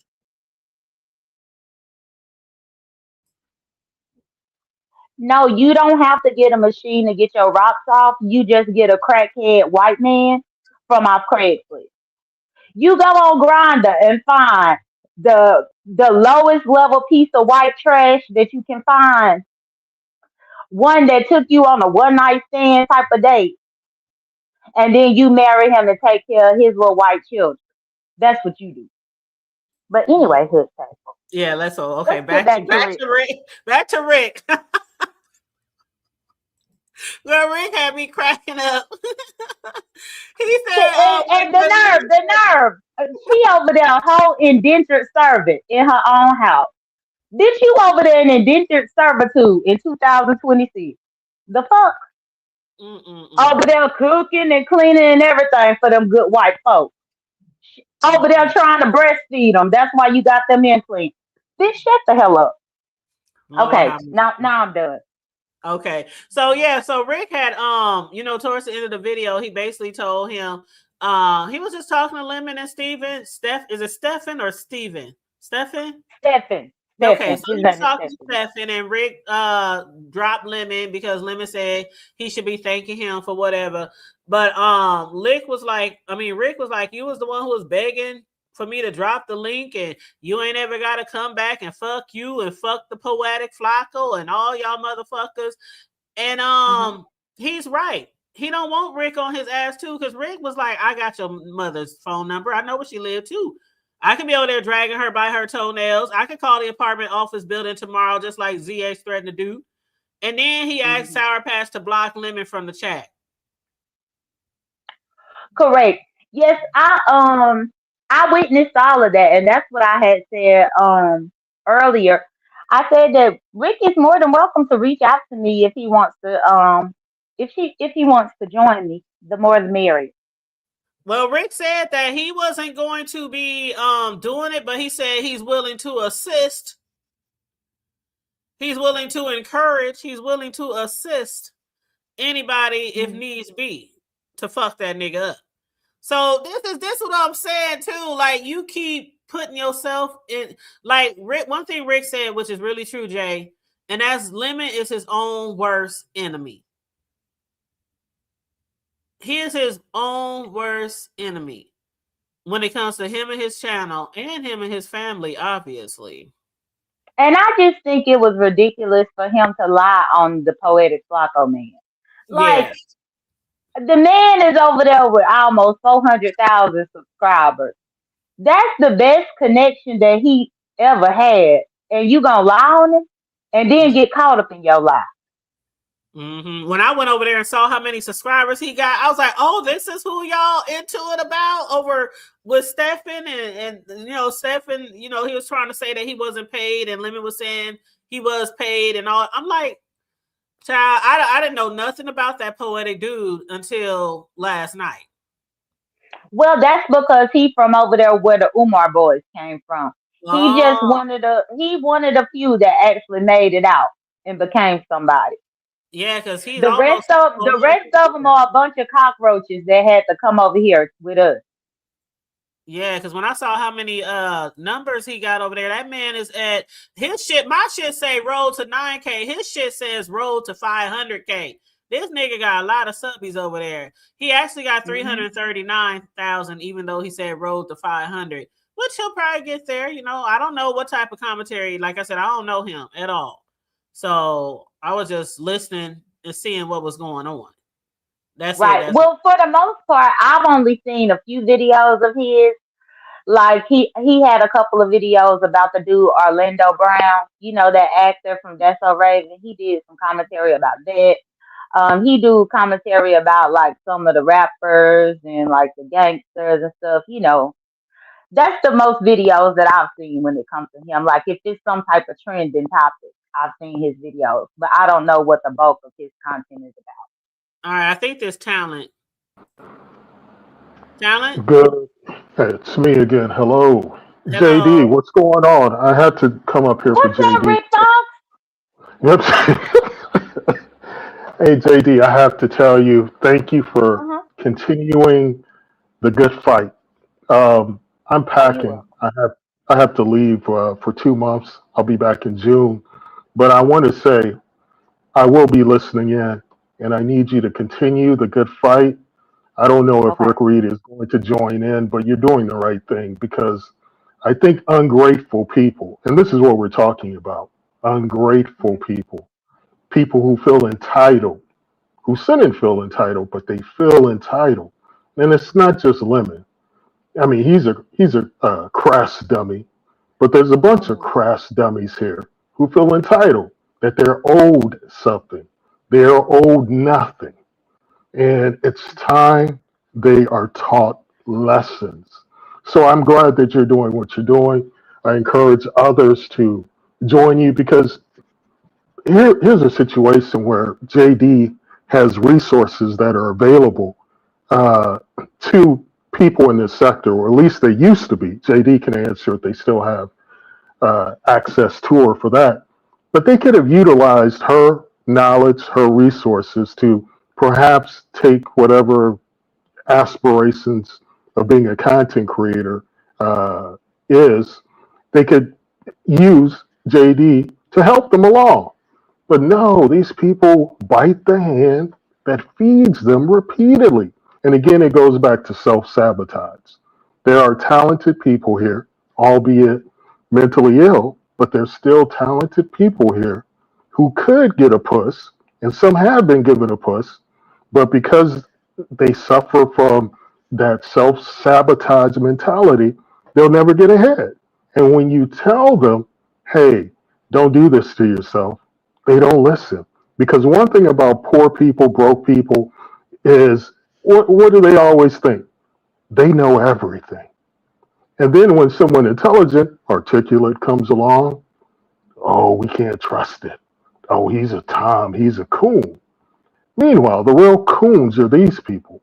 So I admire JD, the binaries, the articulate, the educated people, people with advanced degrees. And instead of leveraging their knowledge like these clowns should be, they're ridiculed, they're attacked unmercifully. I mean, it's terrible. So I'm glad to see JD is putting up the good fight. It's for a reason. More and more people are coming to the realization, hey, we're wasting too much time. Who is that woman, JD, that was investing a lot of money, was with Sam Bradley, was going to invest a lot Ty. of money? Ty. It was Right. She Ty. had, Hmm. she had to learn a horrible lesson. And I talked about this. Sam Bradley had to learn a horrible lesson. Um, you can't give these people anything. These people, for whatever reason, whatever their backgrounds are, whatever happened to them when they were young, these people are pieces of shit, and you have to treat them that way.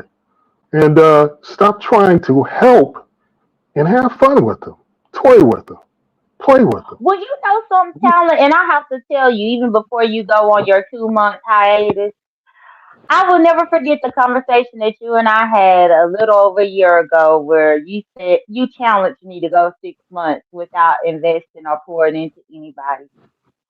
And Right. I took you up on that challenge, and that 6 months stretched to a year and a Hmm. half.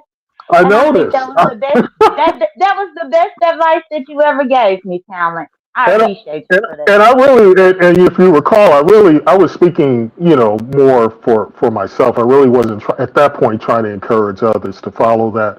But I know there are a lot of people who have helpful spirits. You being one of them. There's a lot of them that have resources.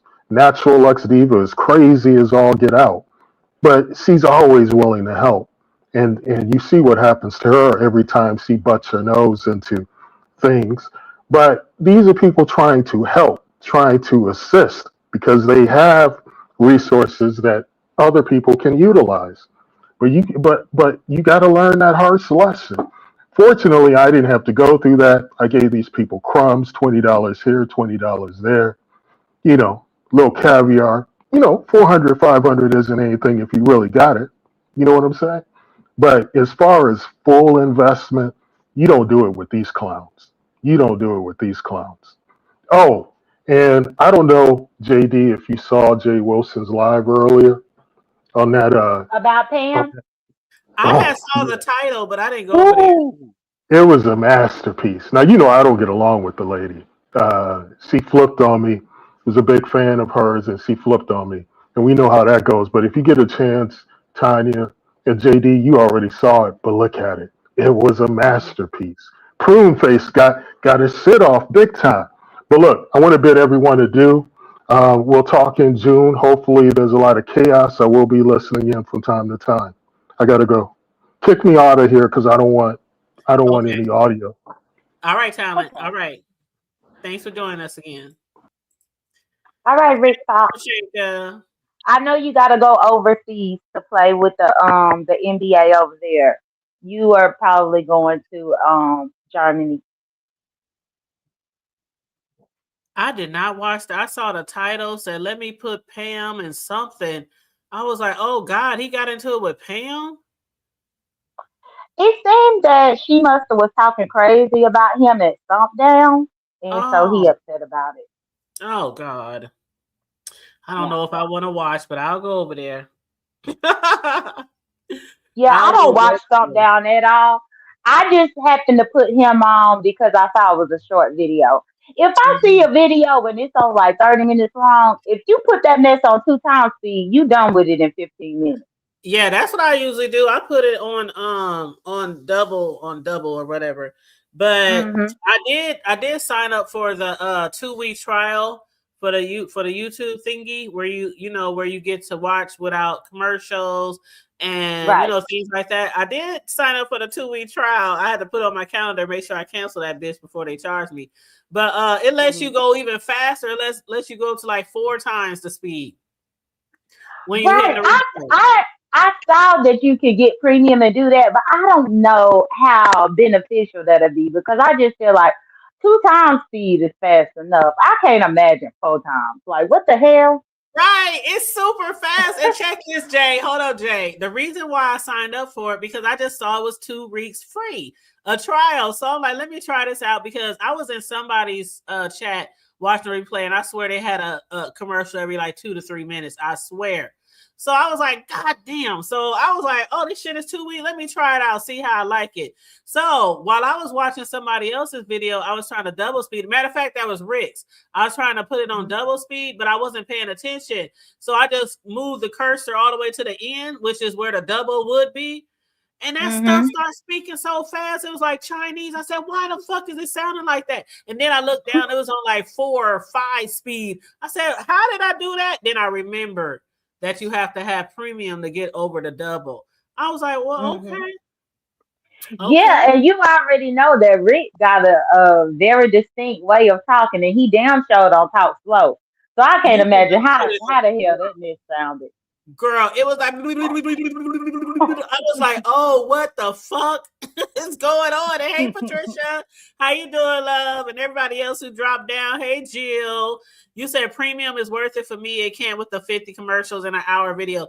And see, I try to space mine out to like 8 minutes because if you do like 8 minutes in an hour, that's still only like what? 6 commercials or something like that. And y'all have to keep in mind that YouTube pays us pennies on commercials. Like you literally have to bring in at least over 1,000 something views on each video to even make a decent check on here. Like you have to have like 1,000, 1,500 at the minimum, 1,000 or 1,500 minimum to just get a couple of $100 for YouTube. So people have to put in their commercials, but some people, they have it on like every 3, 4, 5 minutes. Like I'm just like, that's just crazy. And then I also don't get a lot of support. Not complaining. I'm not complaining, but I don't get as much super chats and cash apps as a lot of people do on here. So I definitely put my commercials in my Jay Wilson voice because, I got to get paid on here somehow. Shit. Well, hood table, and that's one thing too that I had thought about as well. You just said about your support.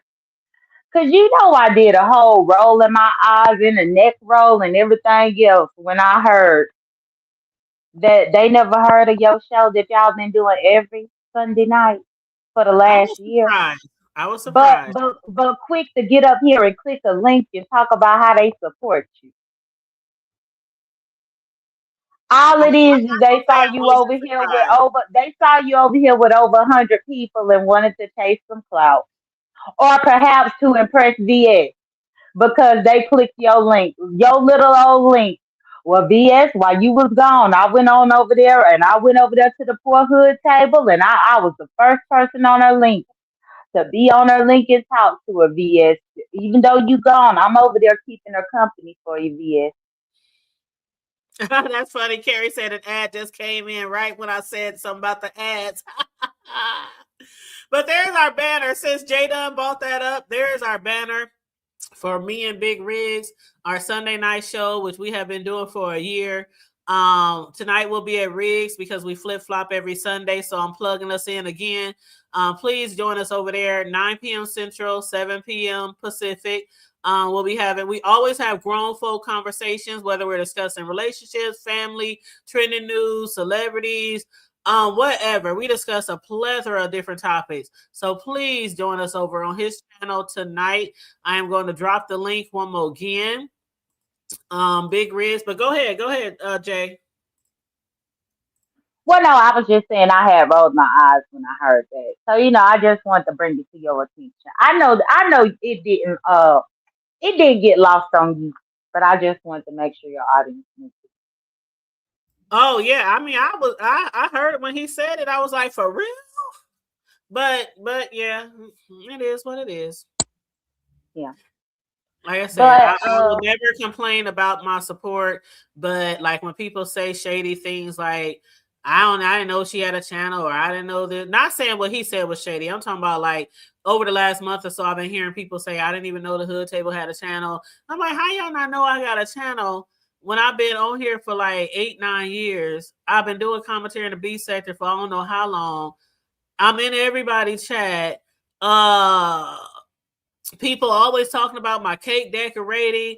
I'm like, just say you don't like me and you don't watch. I mean, I'll be more, cool with that. You know what I'm saying? And this person, Greg, authenticating as James Bull. I don't know who they are, but they talking about why are you playing the victim card in the back chat. I don't know who they are. Mama dropped them down. Who is the victim? I don't know. Who played the victim card? I don't know. I don't know what the fuck they talking about. Because I ain't heard nobody play victim. I don't know what they're talking about. All. I have no idea, child. But yeah, even I've heard when people say that too. I remember it was one time where somebody had told me that they didn't know I had a channel. Girl, I could have slapped the piss out of them, but I was like, nah. Like, what you mean you didn't know? I just laughed. I'm like, I know. Listen, if I'm on here, I got a channel. Duh.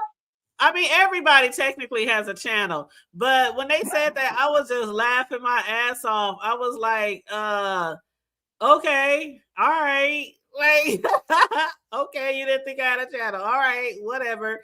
And that person hit the link again and I blocked them because I don't know who the fuck they are. And they came up here with a white man for their emoji. So I don't know who the fuck they are. Oh, that might have been Tulsa's husband trying to come and tell me off. You don't think that was her husband? I don't think so. I don't think so. He probably done time be like, let me tell her about her motherfucking self. I don't think so. Girl, I doubt it was her husband. But anytime it's a white man that clicked the link, it could be. It could be. Speaking of clicking the link, when Stephen clicked the link yesterday, that was the first time I seen him on camera. Does he routinely come on camera? Yeah, on his channel he will. That's the thing. I was shocked to see him cam up over there with Rick, but yeah, he cams up a lot on his channel. To be honest, he remind me so much of Prince, to a certain Yes, degree. I was like, he's kind of cute. Like, he even looks like his avatar or his picture looks like his picture. I was just surprised that he cammed up because most people don't cam up. So, and I was like, oh, that's the first time I ever seen Stephen. But I was like, oh, okay, Stephen, come through with the dress and everything. I was like, okay. But yeah, that was pretty much what the second show was about. More of Rick and Stefan, discussing Lemon and some of the shit that was going on with the Poetic Flocka. And but yeah, with all the plays and all the storylines and beefs that I've seen over the years, I've never seen anyone else who will literally okay, Jay, maybe I missed it, but let me know, because I've never seen anyone such as a Lemon who would literally allow any and everybody to do any and everything to them, and then days later be on his panel and he's over there shucking and driving. You know how the black people used to do back in the day, all that shucking and driving, trying to fit in and trying to, just allowing everybody to get clout off of him, clout chasing, playing in his face, running plays, hitting him where it hurts outside of YouTube, and then shucking and jiving with a motherfucker a few days later on their panel. Maybe I missed it, but I've been here from the beginning. Right. I've never seen anything like this before in my life either. Quite frankly, it's really pathetic. And I even thought about, like, why? Why could somebody even allow that? But then, if you ain't paying the bill, ain't nothing up in your name, why would you give a fuck? The difference is he damn near 40 with absolutely nothing to lose because everything is in his mama's name.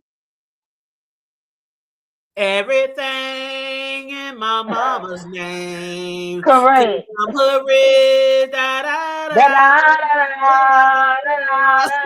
Correct. So it's like, for people to do everything to him, call his mom and all this, no, he ain't got no outrage. He's not upset about any of it because, what is he gonna lose? Even right now, it's on his mama. They calling her phone. That's her problem, according to him. They might get evicted. Well, that's his mama problem, according to him. Well, what he told Rick was he don't really give a fuck about all that shit. He does it for the entertainment. He said, Rick, you're you and I'm me. You might not allow it, but I will because it's all entertainment. Basically, you'll do anything for a bag. That's how I see it. Anything for clicks and views, anything for a bag. That's how I see it. At the risk of your family even being evicted, at the risk of your niece being taken away, at the risk of you. It's so many risks. Seriously, Jay. I get what you're saying, but ultimately, even to do everything for a bag, you do everything for a bag until you don't even have a home to have the internet. He's stupid. He's stupid. Like, what the fuck is good as a bag when you ain't got a roof over your head for your computer and everything? What good is it? Child, I don't know. My sons, when they stayed with me, whether they was in high school, well, if they were in high school and they didn't have anything to do like outside of sports, like if it was off season, they had to work like a part-time job somewhere. I don't care if it's 8 hours a week. Get your money, help your mama. So when school time come around, y'all can help out. Now, when they were in college and they worked, keep all your money. You need that money.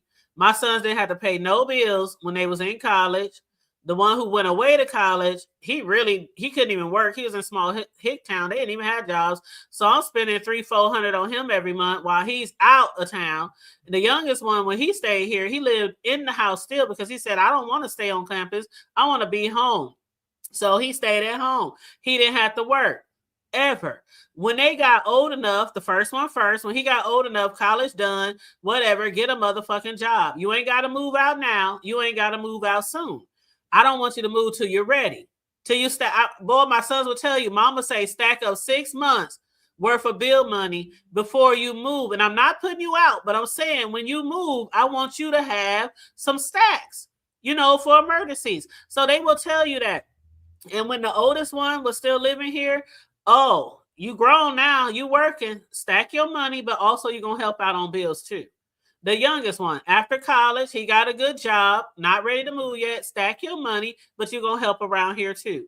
You ain't got to pay this whole $1,700 mortgage, but you're going to pay on this mortgage and the lights and the gas and the cable and the Wi-Fi. Okay?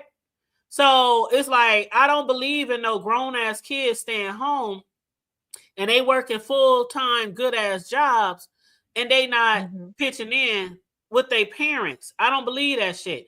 And I definitely don't believe, even worse, for a grown-ass kid to be online drinking and getting drunk all night, running in the buildings and shit with my car, and then sleeping off the liquor during the daytime. I don't believe in that shit. There's never been a moment where my kids did not have a motherfucking job, whether in high school, after college, never.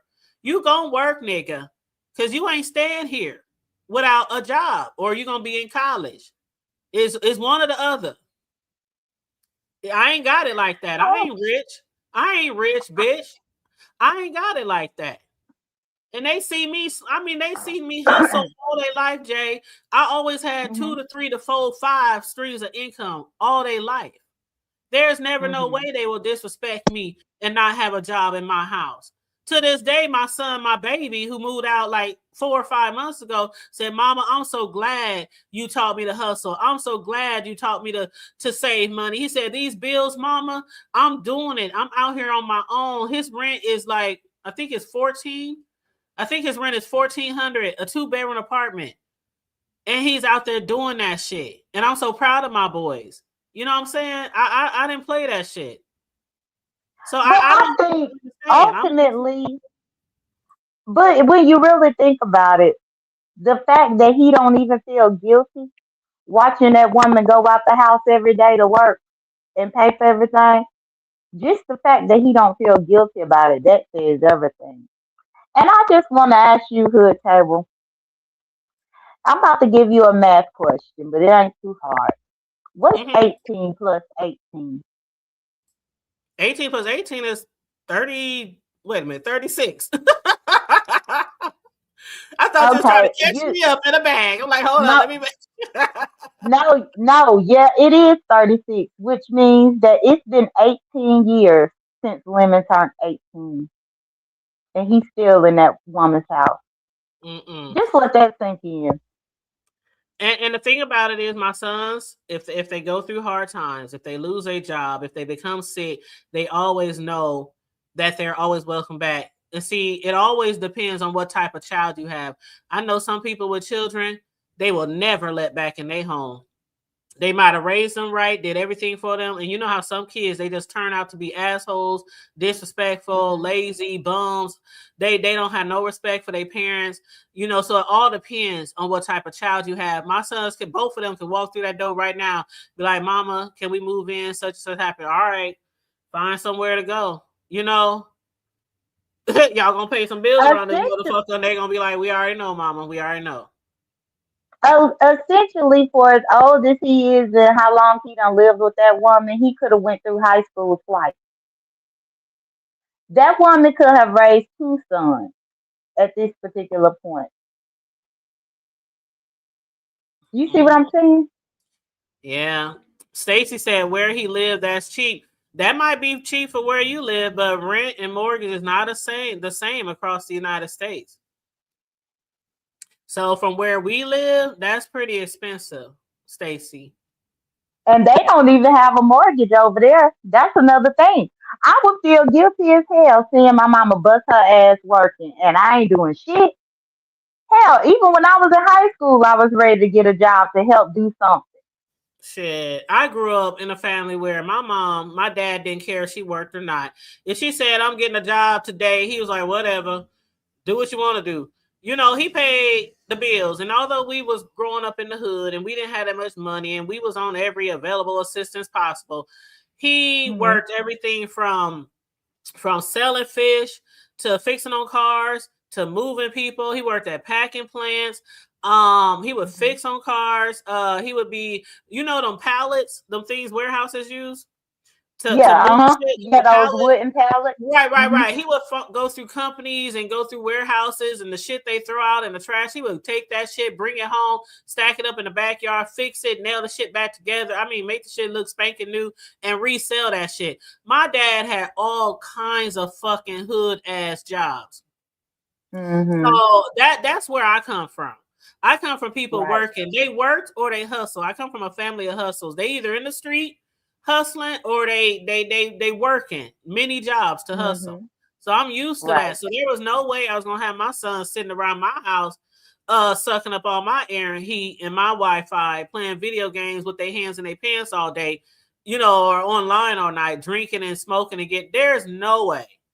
No way. Hmm. Absolutely not. Absolutely fucking not. No, You that's say true yeah, too, DC. Stacy. I'm pretty sure DC is way more expensive. I live in the Midwest, so yeah, any one of the coasts is more expensive than the Midwest. But yeah, $1,400 apartment in the Midwest for a 2-bedroom. That's expensive. It's expensive. Yeah, but so that's all I had really on the on the limit part, as far as people thinking he'll start doing better or be a better person every time somebody, pops his ass or, put him in a bag or, sons him like VS did. I don't think he'll never Hmm. change. I mean, people be fucking this nigga up over and over again, but if he likes it, I love it. So carry on, nigga. Carry on. You was killing me when you was up here like, he fucked me up. She fucked me up. He do. Yeah, you be hearing him say that shit is so funny. It's the way he say it. He be like, she fucked me up. She fucked me up. I be like, that nigga in his 25 accents. Oh, Tulsa's back. Hold on. You want to talk to Tulsa? Tulsa's back. Oh, no, I don't want to talk to Tulsa, but I'll go on mute. All right. Hey, Tulsa. Why do you think I want to talk to her? I don't want to talk to her. Oh, you want I'm to about talk to to me? talk. I'm about to talk to the feds, and I'm What? about to let them know that an NBA player is helping funding this cyber stalking individual. And guess what? I will be sending them that video when you expose Intrinsic. So, bitch, we about to get you up out of here. You better enjoy YouTube while you can, Jasmine. Goodbye.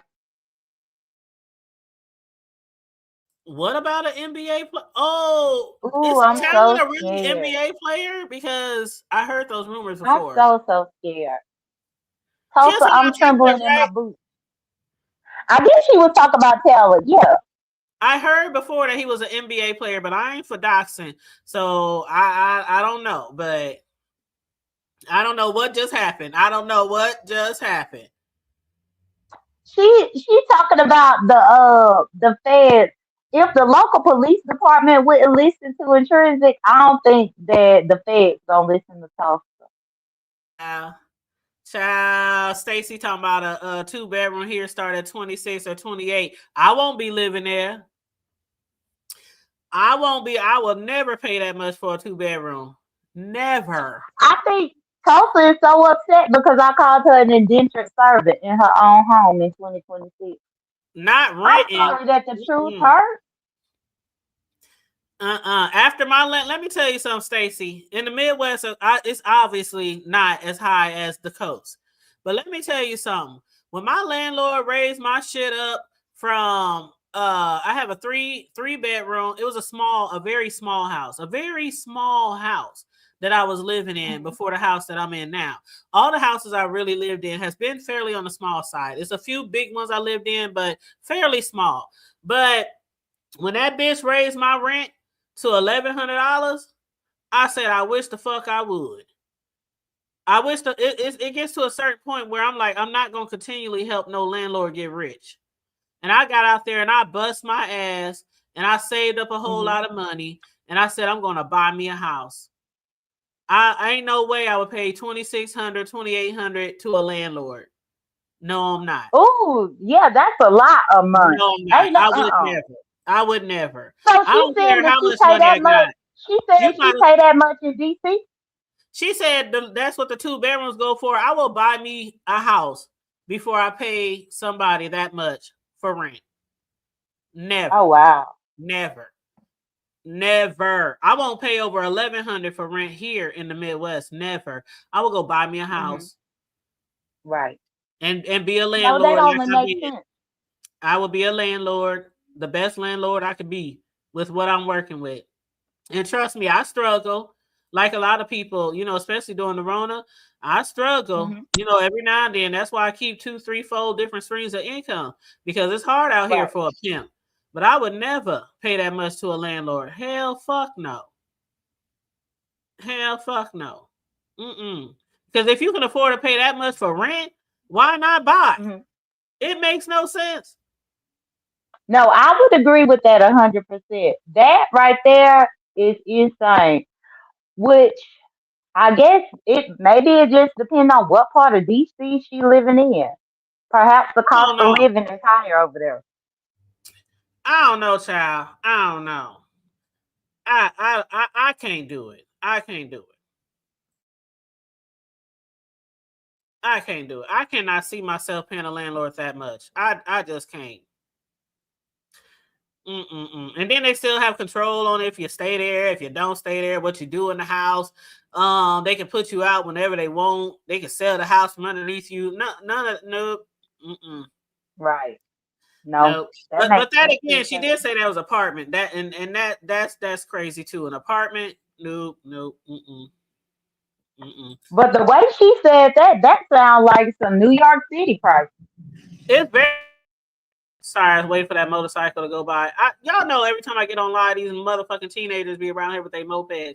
But yeah, that's a little bit much. That's a little bit much. But if that's what you want to do, some people don't want to cut grass. They don't want to, you know, we in the Midwest, so some people might not want to shovel snow. I know up there it snows too. So I know some people might not want to be responsible for maintenance or different things like that. But that's why you get homeowners insurance, and that's why you get like, you know, those companies who insure like all your plumbing and your fridge and stove and your, you know, all that shit. That's Yeah. why you make sure you Uh, got that shit too. 1 second, Tulsa. Or 1 second, Hood Table. Dimple. Why would I need to own a condo when I already own a house? Shut up, stupid.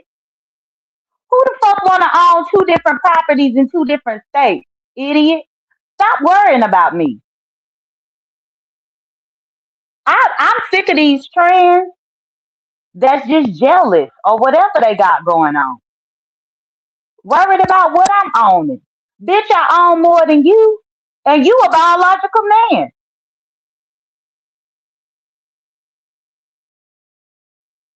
Go ahead, Hood Table. It's okay. But I've said before, if I stay like in Cali or somewhere, I probably have to move based off my income. I would probably have to move. And I know if I actually stayed there, I'd probably be making a little bit more money.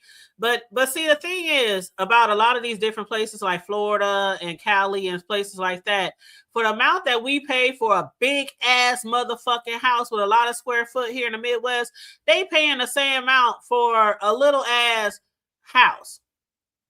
And that's crazy to me. Like I used to work in real estate for a long time, for many years. So I know all about real estate. And so when I look at some of the properties, like even in Cali, like a little 2-bedroom house, 3-bedroom house, and they want like 4,000 a month for it, and it don't have that much Hmm. square footage. You know, ain't no basements, ain't no upstairs, ain't no, you know, I'm like, that little ass house, hell no, no. I would rather be right here where I am in the Midwest, where I make my money work for me. You know, on the prop, we can get a lot more property and a lot more square footage here in the Midwest than some people on the East Coast. So, you know, but you know, hey, what can we do about it? You live where you live, right? So Right. I would never like shade nobody for what they want to do with their money. I'm just saying I make my money work for me. I'm not gonna be living in no Dimple, little ass crackerjack house paying $4, $5, $6,000 a month. And Dimples is you walk from refrigerator to the a bedroom. miserable, a miserable idiot. Bitch, I did sell my house. What you think I did with the money once I sold that one? Right, And cost of living. again, why you up in my business? Right, Harry, cost of living, but you still got people in Cali who have to have roommates too. Even with the cost of living, there's still people in Cali who can't even afford to pay for their own dwelling place. They have to have roommates. I don't want to be in that type of situation. But I definitely understand it. Like how some people be trying to drag people who live with people or have roommates and shit. Y'all never hear me dragging people because they want to have a roommate. Because that's a situation they in that neck of the hood. So, you know, if I lived in Cali, I would probably have to have 2, 3, 4 roommates as well. Because it's so damn expensive. So yeah, I thought about over the years, I thought about moving to certain areas. And then when I look at like the size of homes, I mean, I guess some people is used to that shit. Like even when I look at the movies in California, like the movies that are like filmed in Cali, I'm like, that's a little ass fucking house. And those type of houses are so goddamn expensive. And you can literally walk from the bedroom to the kitchen in 5 steps. Like that shit is crazy. And you paying that's why a lot of the times they always rooming with other people, especially in LA. Right. If you get you a decent sized house or something like that, you gotta have roommates like in Cali. So I get it. I don't want to be living nowhere where I have to have roommates or shit like that. No, I'm cool. I'm cool on that. And I have a sister. Hey, Miss Toby Boo. I told you I have a sister who lives in New York now. She makes really good money out there. She was working here. They asked her to run the business out there in New York. So they transferred her to New York, and she still has a home here. She has a home here. Her house here in the Midwest is worth about $450,000. Her mortgage is like $2,000 something. She makes enough money at her company out there where she pays for rent out there and everything she needs, and she still pays for all the bills here in her $450,000 house. So my sister is doing really good. That's how much money she makes on running business out there. I even told her I need to come out there and get me a job. She said, nope, I'm not hiring none of y'all motherfuckers because y'all too hood and y'all come out here. And I'm like, man, well, fuck you then. She was like, y'all too ghetto. I'm not having y'all coming out here working, out here embarrassing me. I'm like, you know we ain't gonna embarrass you, sis. The fuck you. My sister is crazy. She's like, nah. If you need a job, you can use me as a recommendation, but I'm not having y'all asses out here in New York because she know. So yeah, that's it. Even with this topic of conversation, don't you feel bad for Lemon's mama? Cause she in her 60s. This gotta be rough. You know, my mama's no longer here, but I was so protective over my mom when she was alive. I mean, so protective where I would get in fights over her. I would fight like her neighbors, be arguing with her neighbors. When she was alive, you know, a lot of people heard me talk about my mom, and she's really a very, very as religious as you can imagine your mama being. That's how religious she was. No cussing, no smoking, no drinking, no fighting, no arguing, none of that shit. So a lot of times I would step in the gap for her when people would come at her over some bullshit or something like that, because she don't hurt nobody. She don't mess with nobody. But you know how bitches be from time to time when they see somebody who might not, you know, fight back or whatever, or leave it to the Lord. You know, like for example, I was over her house one day, and some lady was outside like 2 doors down, and my mom said that lady over there was cussing me out the other day, and I don't even know why. I was like, what you mean she was cussing you out? She said, I don't know, I was out here in the garden just tending my garden, and she just started cussing me. Man, I must have went over there and knocked on her door like, bitch, if you ever disrespect my mother, no, Pooh, don't do it. That's her favorite words. Don't do it. You know, because I was a really rowdy child, you know, growing up. I was like, nah, what the fuck my dad talking about? I don't know what it had to do with. The lady was just, I said, maybe she crazy or mentally something, you know, just dumb shit.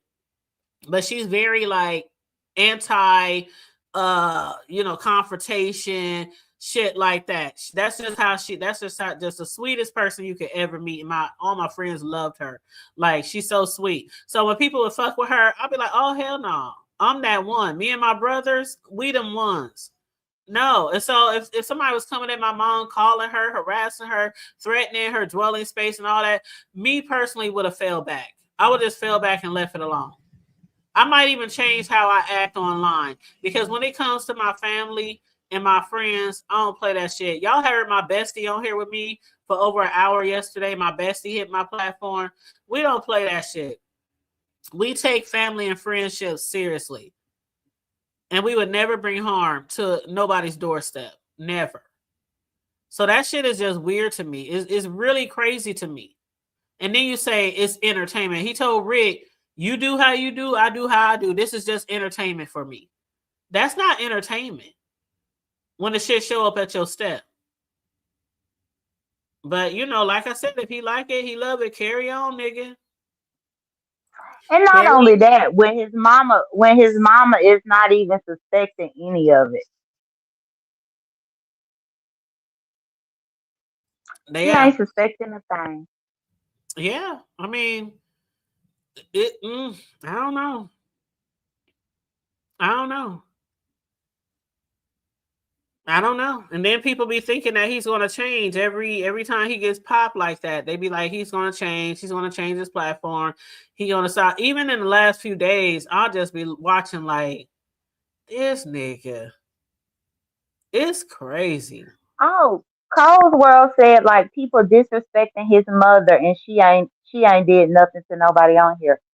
Well, you can't expect us to respect his mama when he don't respect her. Absolutely. What up, Be Easy? Exactly. What about Lemon shows that he respects his mama? I'll wait. So I'm not gonna respect anybody that you don't respect yourself. Be Easy says stay safe in these sectors. I know that's right. But also said just because we were raised in church, like we still oh no. I used to have this t-shirt that said I believe in God, or I worship God, but I still cut you. It was something like that. I used to have a shirt to say something like that. Like we were raised in church, but we was also raised in the hood. And I told a lot of my supporters before, every now and then I talk about my real life on here.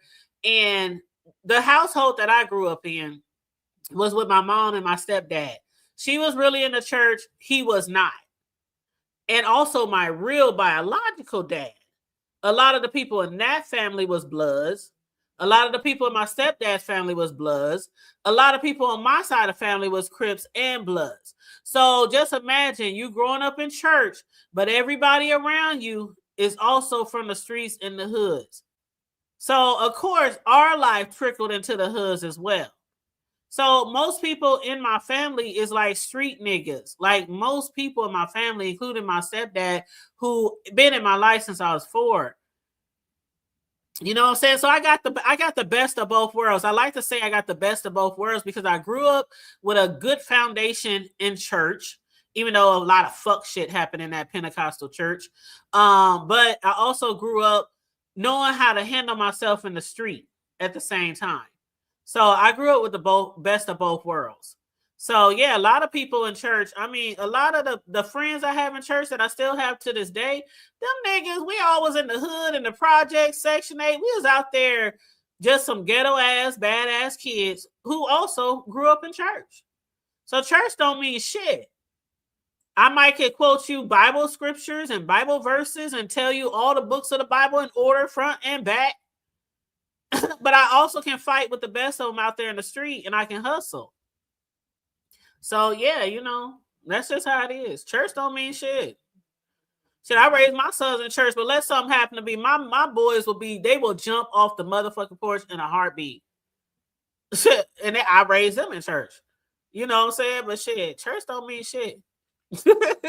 When it comes to out there and you gotta thug it out, shit. Just like a nigga who was raised in the motherfucking hood, who might be in corporate America right now, he will quickly take that suit and tie off and whoop some ass if he have to, if he from the street or from the hood. Because we don't never forget where we came from, and we will make sure nobody else forget where we came from. That's that on that. Shit, Here's what it is. Oh, thank you, Cole. Hey, Cole said, Hood Table, this is a good live. I got to go. Have a great day. Thank you so much for joining us. You said the church table. Some of y'all wasn't even here when my pastor used to hit my. Was you here, Jay Dunn? Did you ever see my pastor hit my link? No, I don't think so. But I heard you talk about your childhood stories about your mama being strict as ever. And I Yeah. think you talked about it because one of your cousins had hit the link. Yep. Yeah, that was in the church that I went to when I was growing up. The church that I belong to now was not that church. So that was the church my mother brought me up in. But after I got grown and I started doing my own church hopping and seeking out my own, church home, I fell into the church where I am now.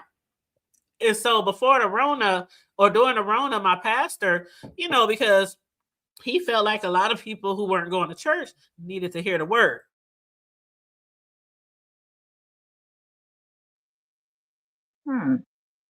Because a lot of people were stuck at home. It had to have been during the time where, okay, so you said during COVID. Because I was about to say it had to have been the time where everything was, because I will say, a lot of people were much more vulnerable during COVID. And when I say that, I mean, it was people that was coming on here, doxing their professions and all types of stuff, trying to help people. Yep.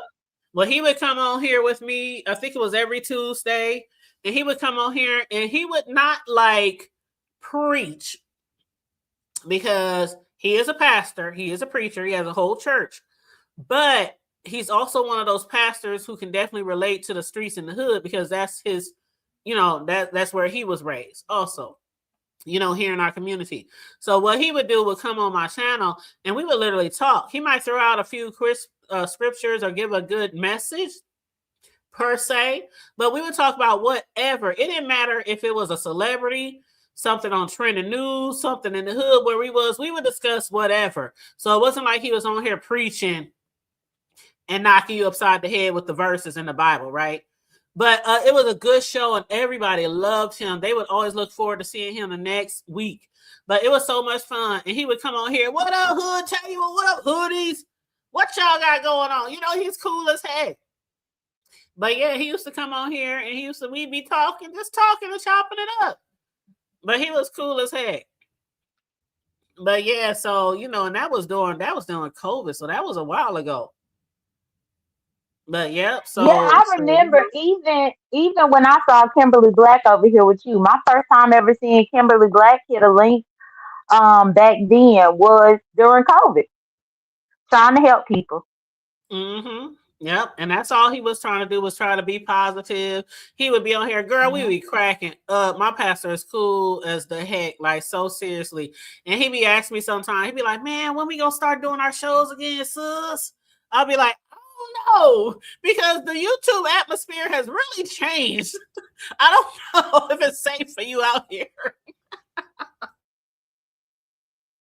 I'll be like, I don't know, Pastor, I don't know. We got Pastor Jay Wilson, and then we got my pastor. Two totally different type of pastors. Right. One is an actual real one, and the other one is a fake. Right. I'm like, and again, he's from the streets and he's from the hood, so he can definitely handle himself. But I'm like, I don't know if it's safe anymore for you to come on here. Yeah, he cool as heck. But yeah, I just brought that up because people was talking about growing up in church don't mean that you don't be thugging it out. Like, yeah, you absolutely. But yeah, I need it. But yeah, hood table. I'm about to get down up off of here. I had to respond to a message that I got. But it was good being up here. Thank you for having me up here with you.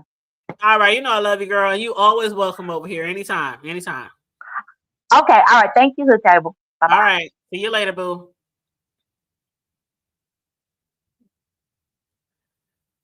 You said the South. Hold on, let me read some of y'all messages. The South Coast cost of living is going up because the Northerners are moving in. Oh, yes. A lot of people, child, when I tell y'all, a lot of people from the coast be moving here because they can make their money stretch.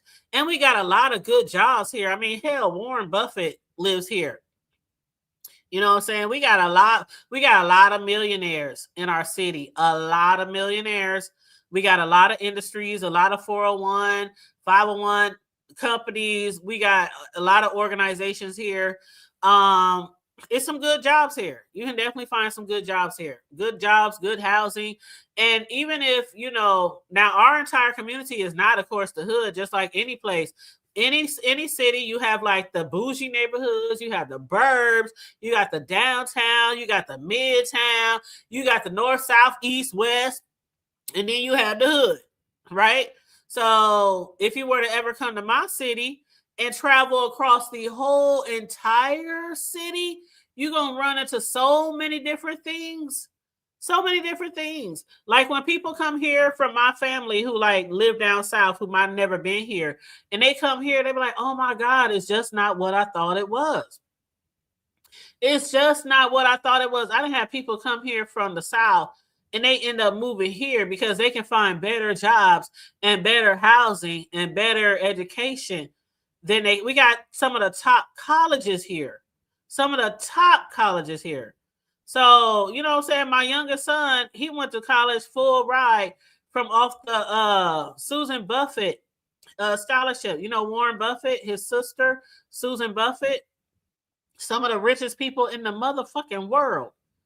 And he got one of their scholarships. So yeah, you can do really well here, like really well. You know what I'm saying?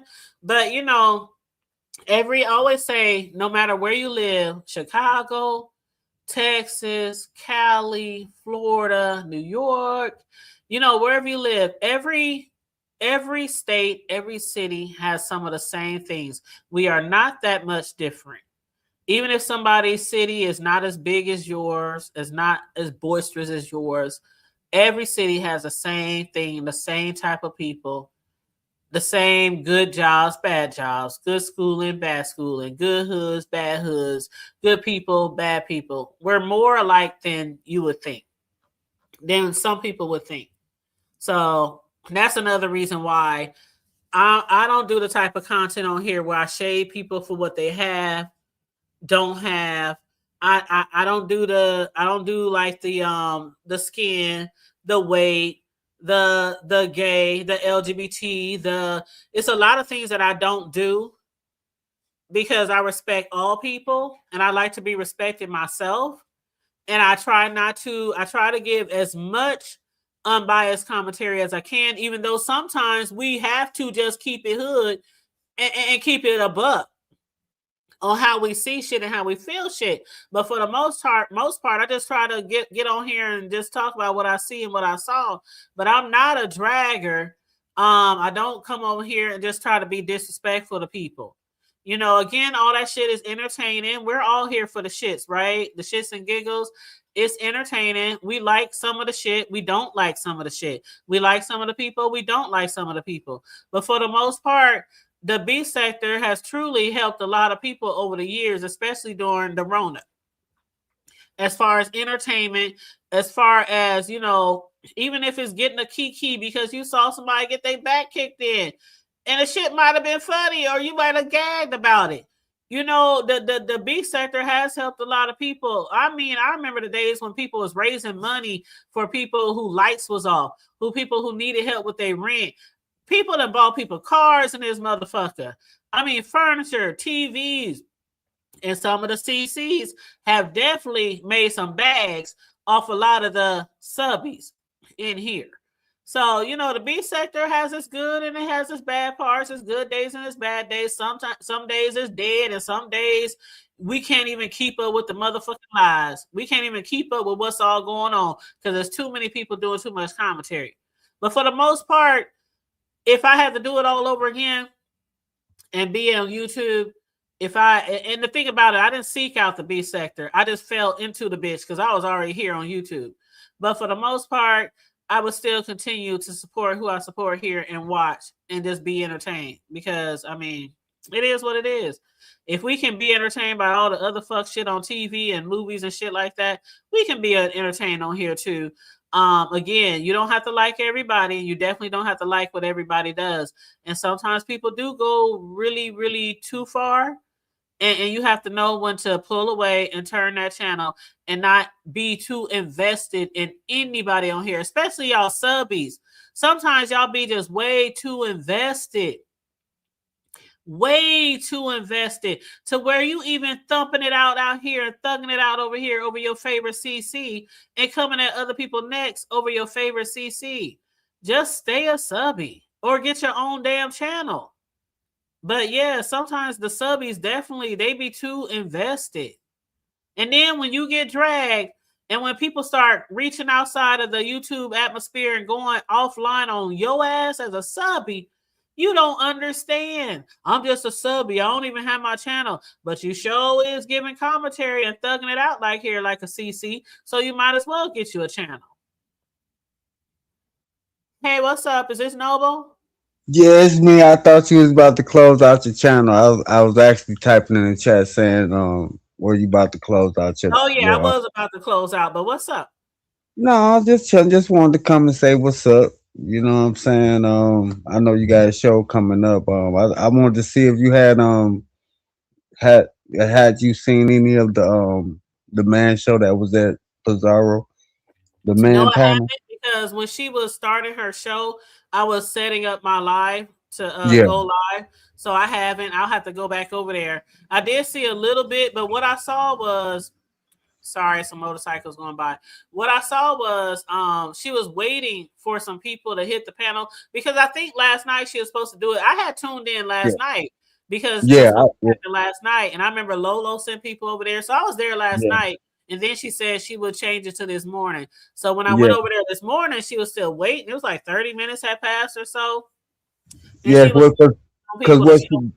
Because what had happened was, like, she had started her first live. Ken was live, and he had redirected people over there, but she had restarted her live because she was having technical difficulties on her. Oh. Yeah, but Oh, and for the shout out most to part, Dana Smith. Thank you, Dana, for the $9.99 super chat. I appreciate you, boo. Thank you so much. Thank you so much.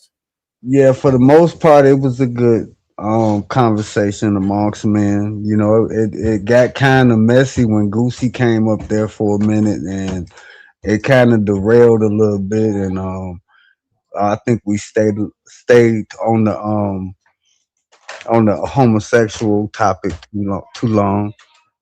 You know, but other than that, you know, I think that we had a real constructive conversation. I really don't think that, you know, it was anything bad said. I think we were just answering the questions based upon, you know, where our mindset is at. I don't think there was no right or wrong answer. I think it was good. It wasn't messy. It was all right.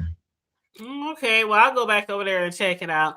You know, it kind of took me back to the days where Jay Wilson used to have the gentleman's panel, even though I think the guys that he had on there were of the LGBT community, but still it kind of took me back to that. And I think it's cool if they have men's panels every now and then, because we always have like panels where it's usually a lot of women. And it's Yeah. not set up that way. It just happens that way. And then we might have panels where it's, you know, mixed. And it just happens that way. Whoever hit the link, hit the link. You know what I'm saying? But to just have like an all men's panel or have an all women's panel, it would be nice And if I, men would do that with themselves. You know what I'm saying? Like you or yeah, somebody else, you know, men's have an all men panel. yeah.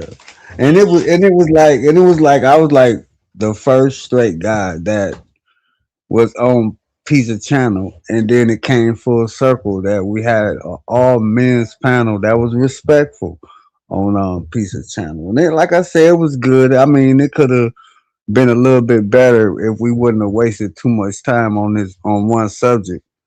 I think if we would have, like, you know, said what we had to say and went to some more, you know, things that us as men could talk about. You know, and I would have wished that there could have been, you know, someone from that community to be up there, you know, to represent that side of male conversation, especially when we was talking about Magic Johnson's son.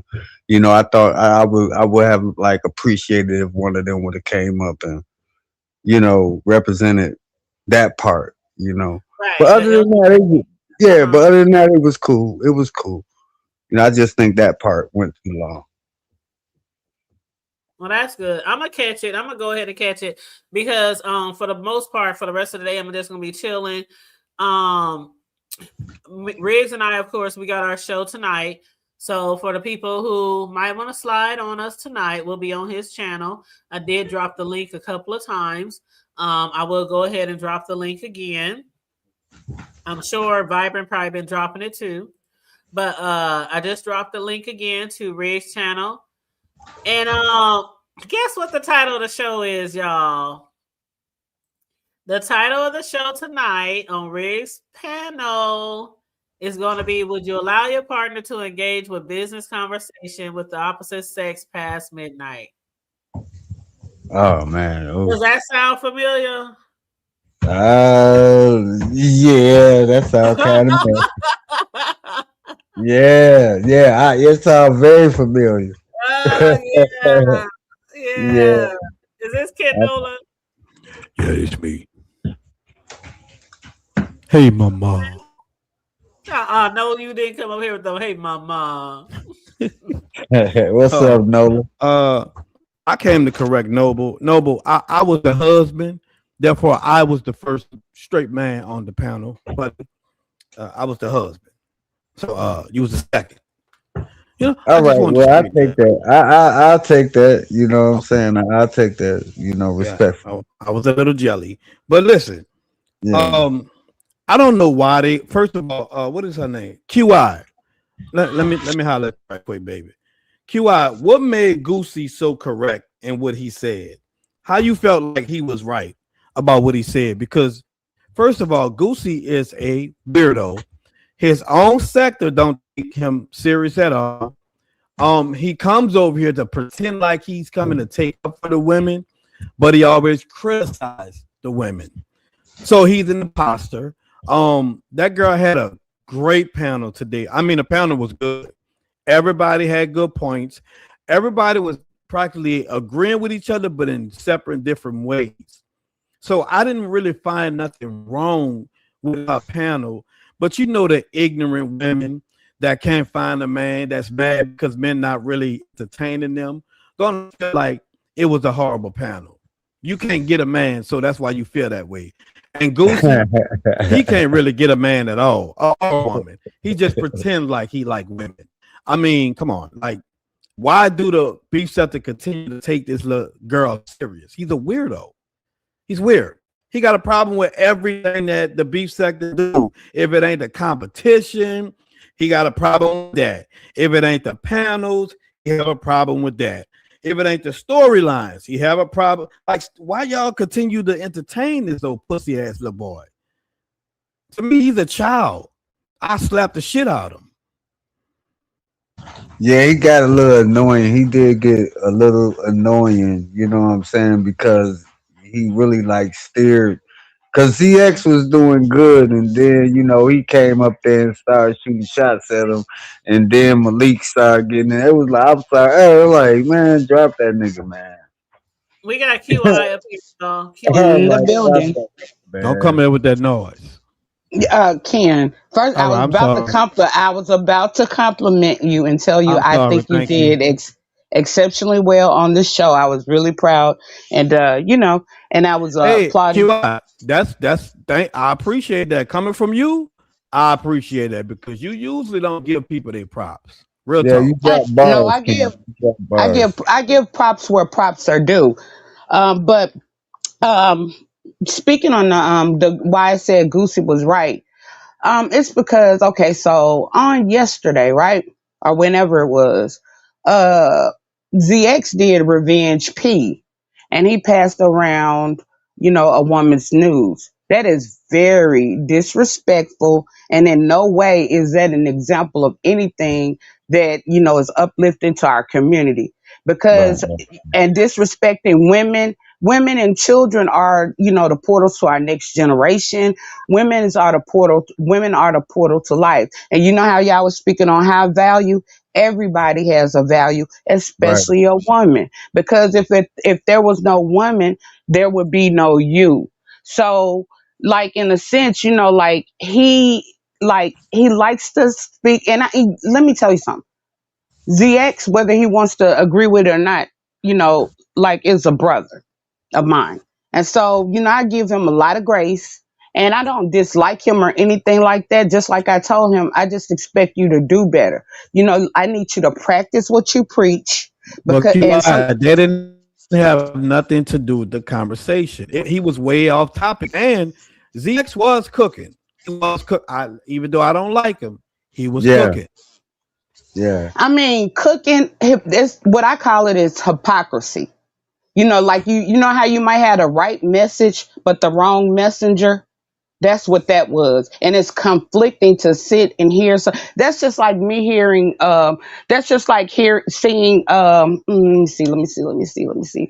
Well, Uh, use me as an example. Even though I was right with what now I I want to said in use. my answer. I wasn't gonna use nobody in on YouTube. I was gonna use like a popular figure like that's just like somebody that does not like black people running around preaching and teaching the black people and yelling out, like power to the people. You know what I'm saying? It's a hypocrisy and the optics are not right. And people can't really receive what you're saying because, they hear you say one thing. Shout out to the Rooster Army up in the building, the And coalition and shout the out Rooster to the Army. super chat. Shout out to the super chats. Thank you, Yvonne, for the $5 super chat. But anyways, they see you do one thing. They see you do say one thing, but do another, and that's all I'm saying when it comes down to that. And I know, like like you have a feeling towards Goosey. I get it, and I try not to get involved with that. And so that wasn't about that. That was just about the hypocrisy. And I probably wouldn't have even called it out if it had not been the fact that like what happened on yesterday or the other day. It ignited my PTSD because a lot of times some people have to think some of the things that you do. It's a lot of people who've been through a lot of things, a lot of trauma, a lot of different things, and some in a lot of ways you can be triggering people. You may not be speaking to them directly, but some of the behavior and different things that people may do may trigger people's trauma and different things like that. And I just think that that is something that we like need to be more aware of, and that's all. And Church Lady said, Okay. according to the Bible, if the message is right, it doesn't matter who delivers it. I've been learning stuff about the Bible. I had learned. Then they said, not the rooster in the background. That's that chicken army. Yeah, We they be protect cutting it. up. Hey, church lady. Hey, Church Lady. Donna But I Hill mean, said, I, shout out, that message can come from the wrong person at any time. Plenty of parents have told their children to do as I say, not as I do. well, Yeah. but Yeah. when they get when their children are cognitive of it, they also challenge their parents. Well, like, why are you telling me? That's why they have conflicts sometimes. Why are you telling me this when I've seen you do this and that and the other? It creates trust issue. It creates a lot of different things when parents do that. Do that But with their my children. daughter know not to talk to me like that. She know not to talk to me like that. Tell me what? I'm grown. That's why. Now shut up. And even I my don't play that. oldest son, when he was at his biggest, 6'3" and 240 pound solid muscle, he wouldn't even They may not say it, but they think it. But that's all I wanted to say. I just wanted to respond to. Let me keep it funky with you. Let me keep it hood, as I like to say. I told my children when they were younger, I know how children are, and I know how parents are, and I know how sometimes you don't agree on certain shit, and sometimes you can get very angry at your parents. I said, one thing you can do, you can say whatever the fuck you want under your breath, but don't let me hear it.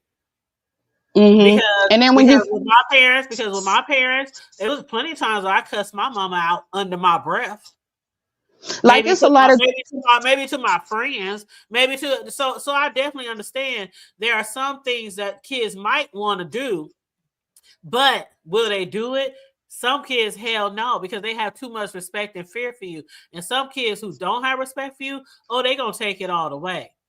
it's some children that get mad at their parents and feel like their parents are liars, simply based on the Easter Bunny and Santa Claus. So, but Not too much. anyways, Not too much on Easter Bunny and Santa Claus. That right there, I don't know. but anyways, that's all I wanted to say. That's all I wanted to say. But at any rate, no. We can't just have anybody preaching something. We need some examples, and we have to start holding people accountable for their bad behavior if we want to do better. And that's I just point agree. blank blank. I Especially if they want to do better. And what else, Smooth Carter? How you doing? All right, I but thank agree. you. I agree. I agree. And also, us as men got to hold other men accountable too. When we see us slipping, we gotta, you know, pull them to the side. It ain't gotta be public. It ain't gotta be nothing big. We can talk behind the scenes like, "Hey, yo, bro, you gotta tighten up. You ain't looking good." It ain't about just you because we under attack as black men. We gotta represent each other, and sometimes we gotta not be so messy. We can entertain, but sometimes we gotta learn how to like step back and view things from another perspective. Like, am I doing this for me, or am I representing something more than myself? So when we And start black going out here, so when we go out here and start talking to other people, in society, we still have to represent that flag as black men. And no matter what, we still got to hold our own integrity, and also hold each other accountable. Because if not, we and just gonna keep going through this cycle. My bad. Go ahead. And stop thinking that black men are the only ones under attack. Black women are also under attack. The black culture is under attack. So it's not just a one-sided thing. So we can't just look at like y'all are under attack and Right. we're not under attack. Right, right. But this the thing. One of the main things is that what I see is that everybody say the black man, black man, black man, black man. What we ain't doing, and I think the first thing that us as black men need to do is hold ourselves accountable and be more I agree. responsible I as agree black with that. men. And then now we're not taking anything from our woman because us healing ourselves and us getting ourselves together is gonna be a benefit to y'all. So I believe once we get ourselves healed and get ourselves together, just like y'all do, vice versa, when we come together and we're able to have these conversations, we could come into this conversation without so much toxic, spirits in us. Like we always got to be on the defensive and have to be Hmm. to be so defensive because y'all our counterparts. We love our black women. We want our black women to love us, but what is we representing so y'all can love us? Why you And didn't what say are that over y'all there? representing? And what are y'all representing for y'all for us to appreciate y'all? You know what I'm saying? And So it's a healthy. balance that we gotta have, You you need a know. healthy father and a healthy mother. So a healthy father and a healthy mother. So like all the way around the board, everybody needs healing, and we have to think about how we treat one another and each other. But like I said, thank you, and it's been a good conversation. And like I No said, doubt. like I enjoy. I do feel like it. I do feel like there's room for improvement, but I did enjoy the panel. And basically, if anybody on any topic, if anybody is up for the battle of ever debating me on any topic, I'm with it. But you better come with your A game. Well, are you going to be Peace. there tonight for the women's panel, or did they already get a lineup, or what? I'm gonna be there. I may not hit the panel because I want to just see how everybody else does. Okay, okay. Well, I'll be live tonight, so I'll have to catch it, depending on what time she goes live. Because I'll be live at like 9 Central. So, of course I'll do my show with Riggs. So if I can't watch it, I will definitely hit the replay. 9 Central is Western. You're on Western time, right? No, I'm on Sense, Central. Central. sense. Oh, okay. All right. I'm gonna try to visit both. I try to support everybody. But Yeah, anyways, peace, me too. y'all. That's me too, Mm-hmm. All right, Hood Peace. Table. I just wanted to come up here and support for a minute. I know you got to get ready for your show. Hey, Ken, you did a good job, man. I Hey, know you people know, say, and I know people say it was a lot of hypocrisy, but it was men having a conversation, picking each other brain. It wasn't really so much for what everybody else, as far as the negative I, things. I think that I I learned a don't lot listen. from a lot of y'all, a I lot of don't worry brothers. about these people. No, but Yeah, these people are hypocrites. They just like I said, they will believe Goosey before they believe the people that's been in their sector. So I don't. These people are weirdos, and that's why I don't really show them the real me because they don't deserve it. They really don't. That's why I keep trolling their ass, and I'm gonna keep doing it. Right. But thank you, Miss Hood Table. You know the real. Thank you, Miss Hood Table, Cake Diva. Well, if I wasn't live tonight, I probably would go over there and hit Pieces Link. Yeah.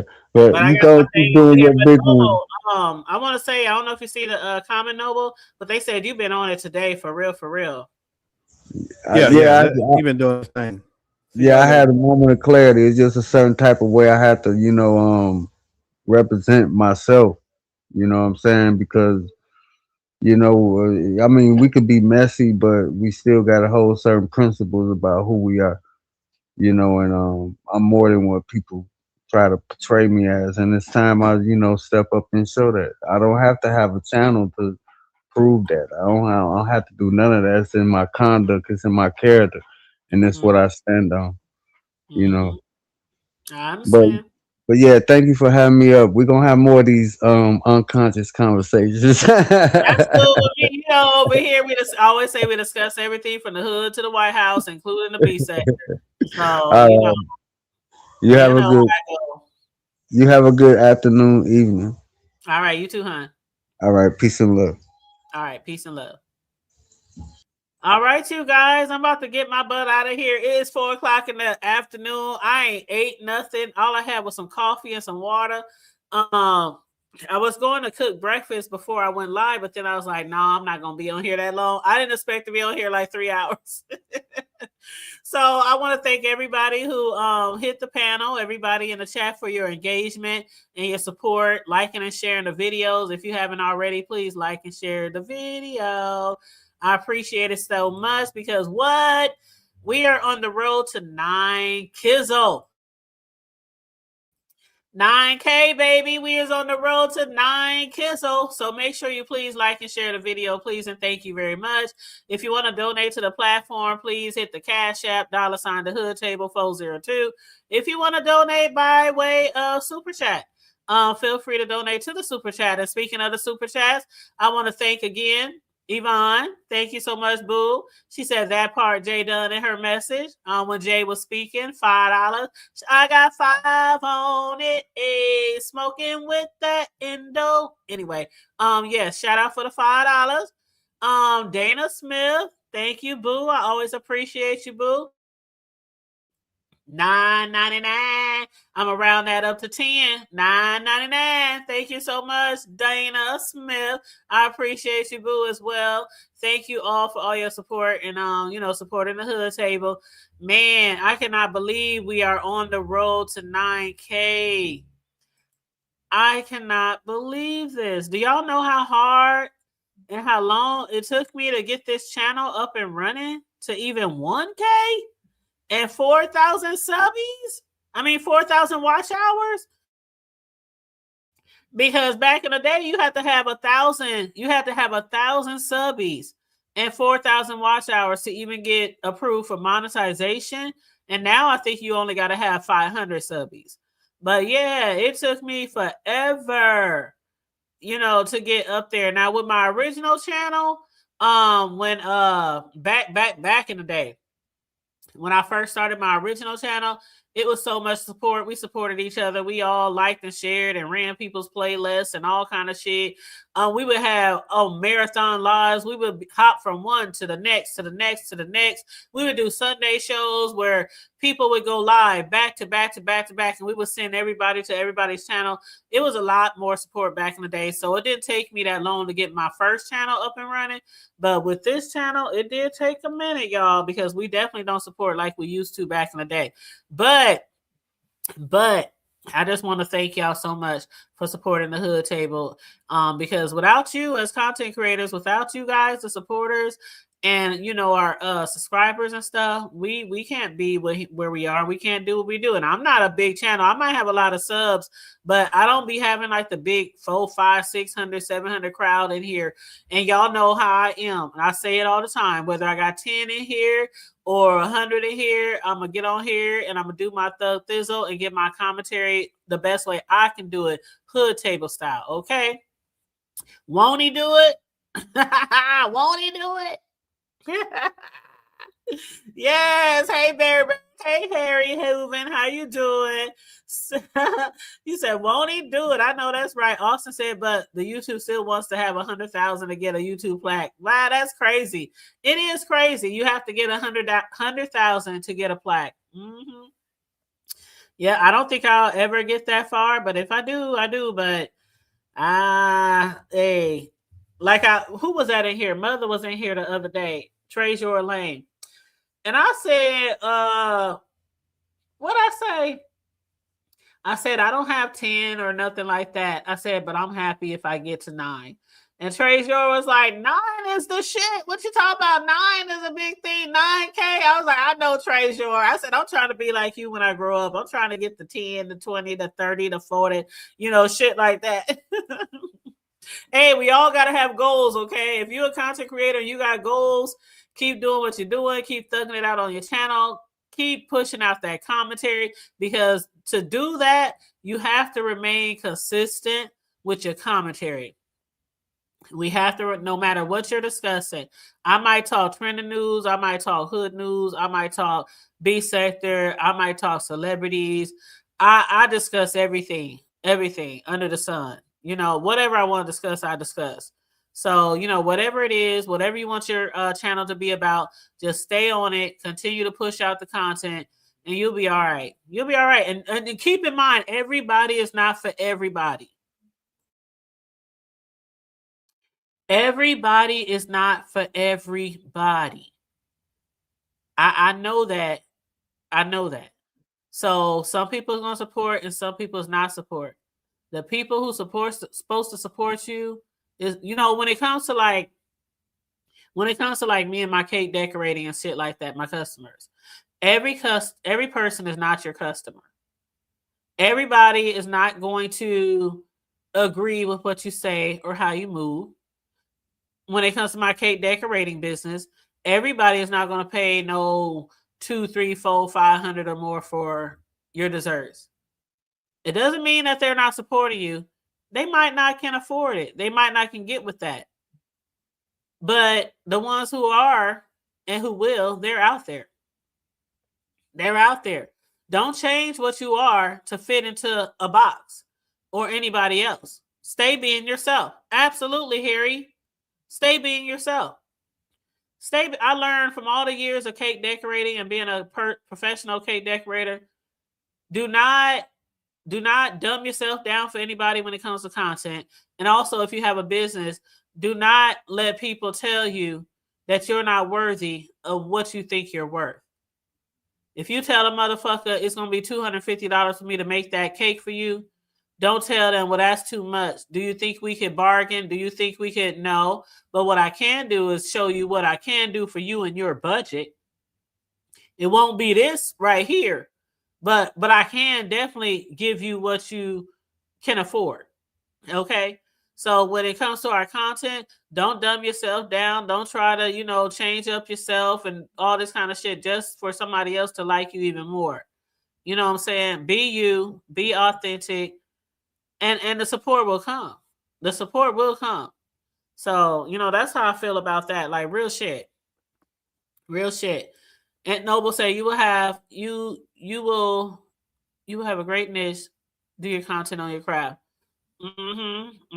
Yep. And that's why every now and then when I'm getting my orders in for my cakes, every now and then y'all see me pop out with a cake decorating video.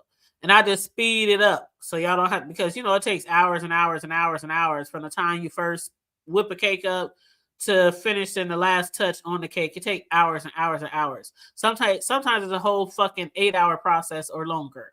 Okay. So I'll record and then I'll speed it up to 2, 3, 4 minutes for you guys and I'll post it.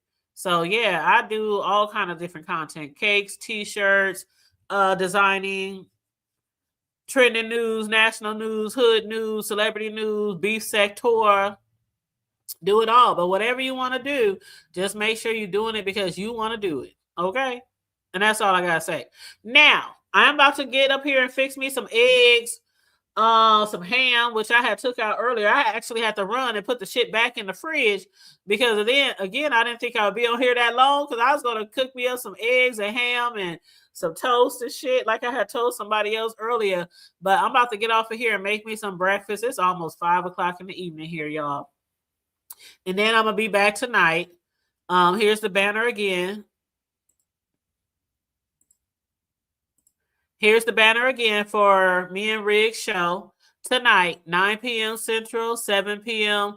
Pacific. Will be on his channel. I've been dropping the link throughout the chat, throughout the show. So please, if you are not subscribed to my favorite co-host, Big Riggs and I, we are approaching our 1-year co-host bursary for our Sunday night shows. Tonight we'll be on his panel, next Sunday my panel, and we always flip-flop back and forth, panel to panel, okay? So please meet us over there, all right, tonight, all right? And enjoy, you know, come over there and just get ready to have a great time. Grown folks conversation, you know what I'm saying? Great interaction, great engagement, you know what I'm saying? Riggs and I are a cool team, okay? All right, you'll love it there. You'll enjoy it there. But yes, absolutely. Thank you so much. You said split up your craft is one niche and the other is another niche. Diversity. Yes, diversify is good. Diversify is good, especially as a content creator. Yes, absolutely. I agree. But yeah, so we'll see you tonight, hopefully, 9 p.m. Central, 7 p.m. Pacific time. I'll drop the link one more time before I get out of here. Go on over there, hit the subscribe button to Riggs. Make sure you hit the notification bell so you don't miss the shows. And join us over there tonight. I appreciate you guys. Like and share the video. Stay safe. Be blessed. Remain vigilant at all times. And always remember to keep it hood.